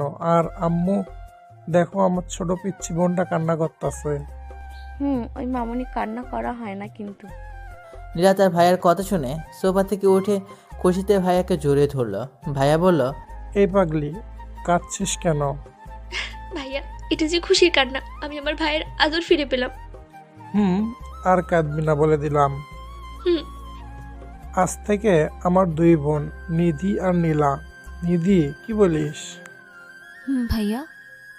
আমরা সবাই কিছুক্ষণ গল্প করলাম। নীলার আব্বু আম্মু, নীলা সবাই খুশি। আমরা গল্প গুজব করে আম্মু বলে উঠল, আপা, তাহলে নীলা আর হোসেনের বিয়ে কবে দিবেন? আপনারাই বলেন ভাবি। তাহলে নীলা মামুনির সাথে আমার ছেলে হোসেনের বিয়ে 15 দিন পরে। আচ্ছা ভাবি। তাহলে আমরা এখন উঠি, আর রাসেল আপনাদের কাছেই থাকুক। আরে ভাবি, সমস্যা নাই, রাসেল আপনাদের সাথেই থাকুক, আর মাঝে মধ্যে দেখা করে আসবো। আচ্ছা ঠিক আছে আপা, আর বিয়ের কার্যক্রম শুরু করে দেই। আচ্ছা ভাবি। আন্টি, আমার একটা শর্ত আছে, না মানলে বিয়ে করব না। হোসেন আমাকে কাছ থেকে আমাকে আম্মু বলবি। আর কি শর্ত বাবা? আচ্ছা আম্মু, আর শর্ত হলো আমার আর নীলার বিয়ে তুমি আর আব্বু পার্মানেন্ট আমাদের বাসায় থাকবেন। তা কি করে হয় বাবা? হোসেন ঠিক বলেছে আপা, আপনারা আমাদের বাড়িতে থাকবেন। আমি চাই না নীলা মামনি আপনাদের ছাড়া থাকতে কষ্ট পাক। আর রাসেলও তার আব্বু আম্মুর সাথে থাকবে। এটা আমার লাস্ট কথা। আচ্ছা, কি আর করার, থাকবনি। কি বলো নীলার আম্মু? জামাই বাবাজি ও বলেছে না থাকলে তো রাগ করবে। রিয়ান বিয়াই। এভাবে কিছুক্ষণ গল্পগুজব করে বাসায় চলে আসলাম। আম্মু আব্বু নীলার বাবা মাকে বলছে রাসেল ভাইয়া যেন তাদের সাথে থাকে, তাই রাসেল ভাইয়াকে ওখানে রেখে আসলাম, সেখানে তার আব্বু আম্মুর কাছে। আমি আম্মু আব্বু আপু নীলাদের বাসা থেকে বের হয়ে গাড়ি নিয়ে আমাদের বাসায় চলে আসলাম। এসে আমি রুমে গেলাম ফ্রেশ হতে। আম্মু আব্বু আপু তারা তাদের রুমে গেল। আমি রুমে এসে ফ্রেশ হয়ে বসে পড়লাম। আমি কিছুক্ষণ বসে বিশ্রাম নিলাম। হঠাৎ মোবাইল বাজতে শুরু করলো। আমি মোবাইল হাতে নিয়ে দেখলাম নীলা ফোন দিয়েছে। আমি ফোন রিসিভ করলাম। নীলা অপর প্রান্ত থেকে বলল, জান, কেমন আছিস? আর বাসায় ঠিকমতো পৌঁছে গিয়েছিস? এই তো গো জানো, ভালো আছি। কিছুক্ষণ আগে বাসায় আসলাম। এসে আমি ফ্রেশ হয়ে বিছানায় বসে থেকে তোর সাথে কথা বলতেছি। আজ আমি আমার বড় ভাইকে পেয়েছি, আজ আমি খুব খুশি। আর ভাইয়া কোথায় এখন, কি করতেছে? এই তো ভাইয়া বসে থেকে আব্বু আম্মুর সাথে গল্প করতেছে। আম্মু তো ভাইয়াকে এক মুহূর্তও ছাড়তেছে না। আর শোন, যখন কোনো হারানো সন্তানকে তার বাবা মা ফিরে পায়, তখন তারা সবচেয়ে বেশি পৃথিবীর সুখী মানুষ হয়। ঠিক বলেছিস। আর জানিস, আমি তোর বাবার মতো মানুষের ওপর আজীবন কৃতজ্ঞতা প্রকাশ করব। আমি যখন বিনা দোষে জেলে ছিলাম, একমাত্র তোর আব্বুই আমাকে বিশ্বাস করে জামিন করেছিল। তোর আব্বুই একজন সৎ ব্যক্তি। আমি আর নীলা 1 ঘন্টার মতো ফোনে গল্প করলাম। আমি নীলার সাথে কথা বলে ফোন রেখে দিলাম। আমি বিছানা থেকে উঠে নিচে গেলাম। দেখলাম আব্বু আম্মু আপু সোফায় বসে গল্প করতেছে। আমাকে দেখে আম্মু বলল, আব্বু আয় বসে পড়। আমি আম্মুর পাশে গিয়ে বসে পড়লাম। আমরা সবাই কিছুক্ষণ গল্প করলাম। আমি একটা জিনিস লক্ষ্য করলাম, আম্মু মন খারাপ করে বসে আছে। আমি আম্মুকে বললাম, আম্মু তুমি মন খারাপ করে আসো কেন? আর মন খারাপ করবা না। আব্বু, আমি তো মন খারাপ করে নাই। দেখতেই পাচ্ছি ভাইয়ের জন্য মন খারাপ করে আছো, আর মন খারাপ করে থাকবে না কিন্তু, এই আমি বলে দিলাম। আচ্ছা, আর মন খারাপ করব না। রাসেলকে ছেড়ে থাকতে কষ্ট হচ্ছে, আর মন খারাপ করে থাকবো না। হুম আমরা সবাই কিছুক্ষণ গল্প করলাম, এইভাবে রাত হয়ে গেল। আম্মু আব্বুর সাথে কিছুক্ষণ গল্প করে রাতের খাবার খেয়ে নিলাম। তারপর আব্বু আম্মু আপু তাদের রুমে ঘুমাতে গেল, আমি আমার রুমে ঘুমাতে চলে আসলাম। এসে বিছানায় শুয়ে পড়লাম। আজ একটু বেশি ঘুম ধরেছে, তাই আমি কিছুক্ষণ মোবাইল ফেসবুক চালিয়ে বিছানায় কিছুক্ষণের মধ্যে আমি ঘুমের রাজে তলিয়ে গেলাম। পরের দিন আমি ঘুমিয়ে আছি আরামে, হঠাৎ আমি বুকের ওপর ভারী কিছু অনুভব করলাম, তাই আমার ঘুমটা ভেঙে গেল। আমি আস্তে আস্তে চোখ মেলে তাকালাম, দেখলাম চুল এলোমেলো করে একটা মেয়ে আমার বুকের ওপর শুয়ে আছে। আমি তো ভয় পেয়ে গেলাম, এই মেয়ে আবার কে? আমি হাত দিয়ে আস্তে আস্তে মুখের ওপর চুলগুলো সরালাম, দেখলাম এইটা তো নীলা। ও যাক বাবা, বাঁচলাম। আমি নীলাকে দেখতেছি, তাকে ঘুমন্ত অবস্থায় খুব সুন্দর লাগতেছে। এক ধ্যানে তাকিয়ে আছি। পরে আবার মনে হলো আম্মু আপু রুমে আসলে তো কেলেঙ্কারি বেঁচে যাবে, তাই আমি নীলাকে ডাকতেছি, এই নীলা ঘুম থেকে ওঠো, আব্বু আম্মু আপু দেখলে ইজ্জতের ফালুদা হবে। কিছুক্ষণ ডাকলাম, কিন্তু ওই ফাজিল মায়া উঠতেছে না। কেমনটা লাগে বলেন তো? আমি মাথায় একটা বুদ্ধি আসলো, আমি হাত দিয়ে নীলার নাক চেপে ধরলাম। নীলা নিঃশ্বাস নিতে না পেরে লাফ দিয়ে উঠলো, আমাকে বলল, এই হারামি, ঘুমাচ্ছি তোর বুকের উপরে, তুই আমার ঘুমটা ভেঙে দিলি কেন? ওই ফাজিল মায়া, তোকে আমি ডাকতেছি উঠেছিস না কেন? আব্বু আম্মু আপু দেখলে তো আমার ইজ্জতের ফালুদা হয়ে যেত, তাই নাক চেপে ধরেছি। হারামি, এটা আমার স্বামীর বুক, আমি ঘুমাবো, তাতে তোর কি? বললেই হলো। আর তুই কখন আসলি? এই তো সকালে তোর বাসায় এসেছি, আম্মুকে বলে উপরে এসেছি, এসে দেখি তুই ঘুমাচ্ছিস, আর তোর বুকে আমি মাথা দিয়ে ঘুমানোটা মিস করতে চাইনি, তাই ঘুমিয়েছি তোর বুকে। হয়েছে, এখন সর, আমি ফ্রেশ হয়ে আসি। যা, পরে তোর এই শোধ তুলমু, আমি বলে দিলাম। আমি উঠে ফ্রেশ হতে গেলাম। আমি ফ্রেশ হয়ে এসে দেখি নীলা এখনো বিছানায় বসে পা তোলাচ্ছে। আমি নীলার পাশে বসে পড়ে টোকা দিলাম। নীলা বলল, এই টোকা দিলি কেন? আর আমার একটা জিনিস খাইতে মন যাচ্ছে। এমনি। আর তোর কি খাইতে মন চাচ্ছে বল, আমি এনে দিচ্ছি। তোকে আনতে হবে না, এই জিনিস তোর কাছেই আছে। আমার ঠোঁটে থেকে ইশারা দিয়ে ইনোসেন্ট হয়ে বলতেছে। আমি বুঝতে পেরে বললাম, না না, আব্বা আম্মু আপু আসলে ইজ্জতের ফালুদা হয়ে যাবে, আর যা খাবি বিয়ের পর। না, আমি কোনো কথাই শুনিতে চাই না। দাঁড়া, দেরি করে আগে দরজাটা লাগিয়ে দিয়ে আসি। আমি বলতে যাব, তখন নীলা উঠে গিয়ে দরজা লাগিয়ে দিল। আমার কাছে এসে বিছানায় আমার দিকে এগোচ্ছে, আর আমি পিছাচ্ছি। নীলা আমার হাত চেপে ধরে আমার মুখের দিকে এগোচ্ছে। আমি বললাম, এ নীলা, এখন নয়। নীলা আমাকে আর বলতে না দিয়ে নীলার সাথে সাথে আমার ঠোঁট তার আয়ত্তে নিয়ে নিল। আমি আর কথা বলতে পারছি না। নীলা আমার ঠোঁট তার দখলে নিয়ে বলল, আমিও তার সাথে রেসপন্স দিলাম। এইভাবে 10 মিনিট পর আমাকে ছেড়ে দিল। আমি নীলা দুজনই হাঁপাচ্ছি। আমি হাওয়াতে হাওয়াতে বললাম, ওই ফাজিল মেয়া, আর কিছুক্ষণ হলে আমি দম বন্ধ হয়ে যেত। আমি হাঁপাতে হাঁপাতে পড়লাম, আমার কিন্তু ভালোই লেগেছে, আবার হবে নাকি? এই না না, আর না, এখন চল নিচে যাই। আচ্ছা, পরে কিন্তু এসো তুলমু। আমি নীলা নিচে আসলাম। রুম থেকে বের হয়ে নিচে এসে আম্মু খাবার বেড়ে দিল। আমি আম্মুকে বললাম, আম্মু আজ তুমি আমাকে তুলে খাও। না, আজ তোরে তুলে খাওয়াবো না, আজ আমি আমার নীলা মামনিরে তুলে খাওয়াবো।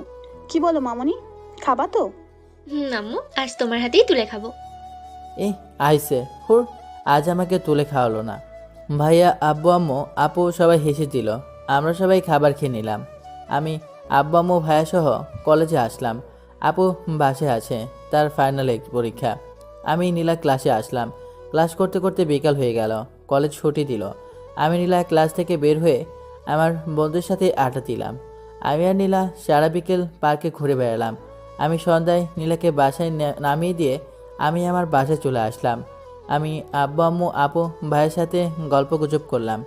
আম্মু খাবার খেতে ডাকলো। আমরা সবাই খাবার খেয়ে নিলাম, যে যার রুমে গেলাম। আমি রুমে বিছানায় শুয়ে পড়লাম। কিছুক্ষণের মধ্যে আমি ঘুমের রাজ্যে তলিয়ে গেলাম। এইভাবে কেটে গেল 10 দিন। এই 10 দিনে নীলার সাথে অনেক জায়গায় ঘুরে বেরিয়েছি। বিয়ের কার্যক্রম আব্বু আম্মু শুরু করে দিয়েছে। আমার বন্ধুদেরও বিয়ের কথা বলেছি, তারা খুব খুশি। এই 10 দিন কিভাবে কেটে গেল আমি বুঝতেই পারলাম না। আমি আর নীলা এই 10 দিন কলেজও করেছি। কলেজ শেষ করে ঘুরে বেড়ানো ভাইয়া 3 দিন পর আমাদের বাসায় এসেছে নীলাদের বাসা থেকে।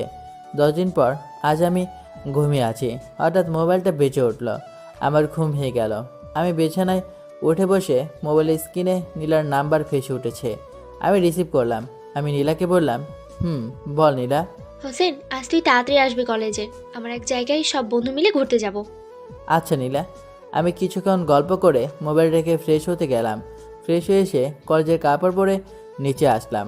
আম্মু আব্বু গল্প করতেছে। আপু মনে হয় এখনও রুমে। আমি আম্মুর কাছে গেলাম। আম্মু আমাকে বলল, কোথায় যাচ্ছিস বাবা? এই তো আম্মু, কলেজ যাচ্ছি। আচ্ছা যা, আর খাবার খেয়ে কলেজে যা। না আম্মু, আমি পরে খেয়ে নিব। আমি গেলাম, থাকো। আচ্ছা, সাবধানে যাবি। ঠিক আছে।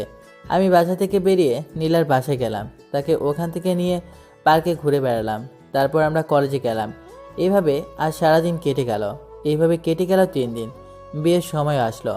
আমার বাড়িতে বিয়ের সব আয়োজন করতেছে। ফুল দিয়ে পুরা বাড়ি সাজিয়ে ফেলেছে। আমার বন্ধুরা সবাই বাড়ি সাজাতে সব কাজ করেছে।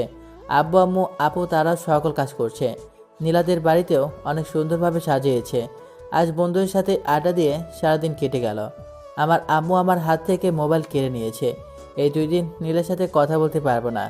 কি আর করার, আমাকে 2 দিন বাসায় থাকতে হবে। আমাকে বের হতে দেবে না। নীলার আম্মু নীলার হাত থেকে মোবাইলটা কেড়ে নিয়েছে। তাকে 2 দিন তার আব্বু আম্মু বাসা থেকে বের হতে দেবে না। এটা নাকি বিয়ের নিয়ম। এভাবে 2 দিন কেটে গেল।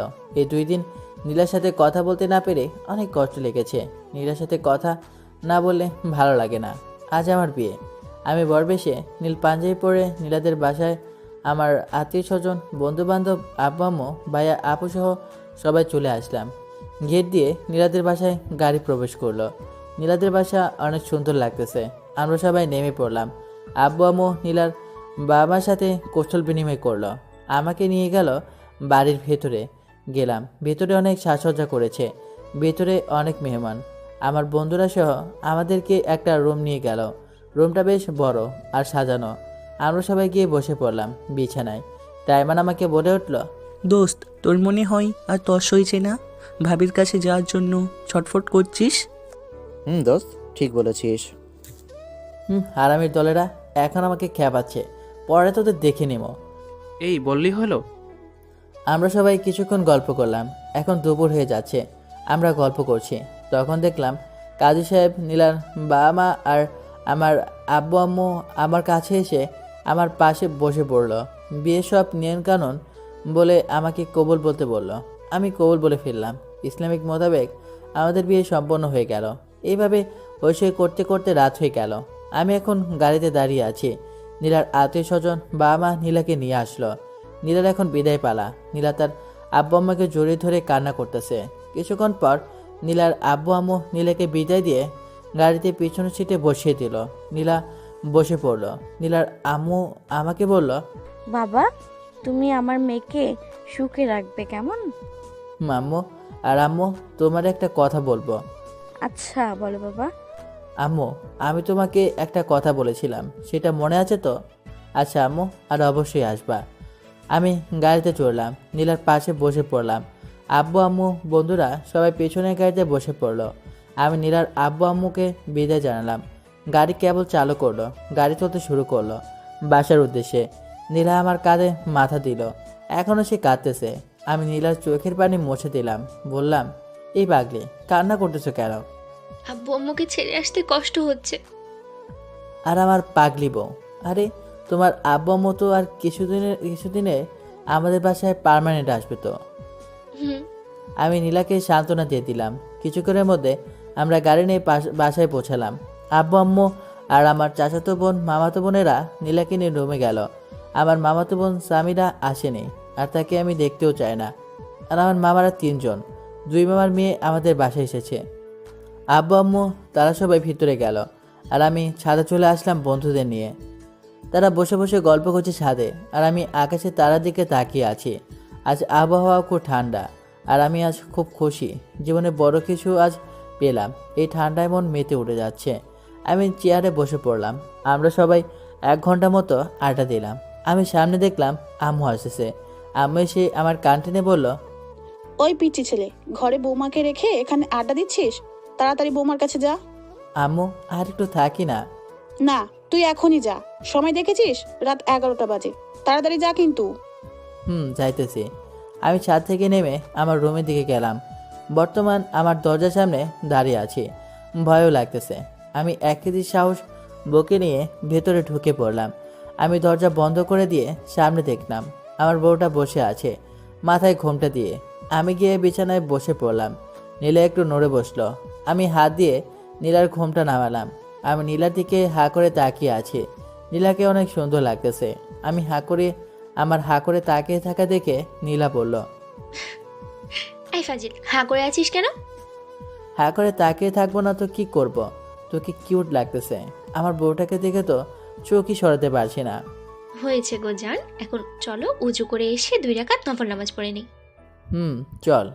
আমি আর নীলা গিয়ে অজু করে 2 রাকাত নামাজ পড়ে নিলাম আর আল্লাহর কাছে ফরিয়াদ করলাম, হে আল্লাহ, তুমি আমাদের দাম্পত্য জীবনে সুখ শান্তি ভালোবাসা এনে দাও আর আমরা সারা জীবন সুখে শান্তিতে থাকতে পারি।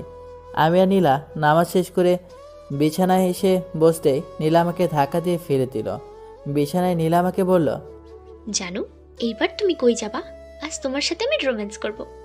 হেই, কি বলছিস এইগুলা? আমি বলতে যাব তখন নীলা আমার বুকের উপর উঠে পড়লো আর আমার ঠোঁট জোড়া তার দখলে নিল। আমি আর কোনো কথা বলতে পারলাম না। নীলা আমার ঠোঁট চুষেছে, আমিও তার সাথে রেসপন্স দিলাম। প্রায় 10 মিনিটের পর আমাকে ছেড়ে দিল। আমরা দুজন হাঁপাচ্ছি। আমি বললাম, এইভাবে কেউ কিস করে? আরও একটু হলো তো খতম হতাম। আরেকবার হবে নাকি? আমি নীলাকে বিছানায় ফেলে দিয়ে তার উপর উঠে পড়লাম। সে বলল, এই খাটাস, আমার উপর উঠছিস কেন? আমি এখন T20 ম্যাচ খেলবো। যা দুষ্টু, আগে গিয়ে ঘরে লাইট অফ করে আয়। পাঠক পাঠিকারা দেখছে তো। ঠিক বলেছ। আমি বিছানা থেকে উঠে লাইট অফ করে আসলাম। এসে নীলার সাথে আমি গভীর ভালোবাসার অতল সাগরে ডুব দিলাম। এই জান, আপনাদের শরম করে না? আর নীলার সাথে কি হয়েছে তা জানতে পারবা যেই মাসে বৃহস্পতিবার নাই, সেই মাসে বলবো নেই। আমি ছোট মানুষ তো। এইভাবে শুরু হলো আমার আর নীলার ভালোবাসার পথ চলা। নীলার আব্বু আম্মু আমাদের বাসায় পার্মানেন্ট এসেছে। আমার আব্বু আম্মু চায় নীলা যেন তার বাবা মার জন্য কষ্ট না পায়। নীলার বাবা মা, আমার বাবা মা, নীলা, আপু, ভাইয়া সবাই সুখে দিন কাটাচ্ছে। ভাইয়ার কিছুদিন আগে বিয়ে হলো। ভাবির সাথে ভাইয়া সুখের জীবনযাপন কাটাইতেছে। আপুরও বিয়ে হয়েছে, তার জামাই কোম্পানির ম্যানেজার, তার সাথে সুখে দিন কাটাচ্ছে। এভাবে শেষ হলো একটি ভালোবাসার গল্প।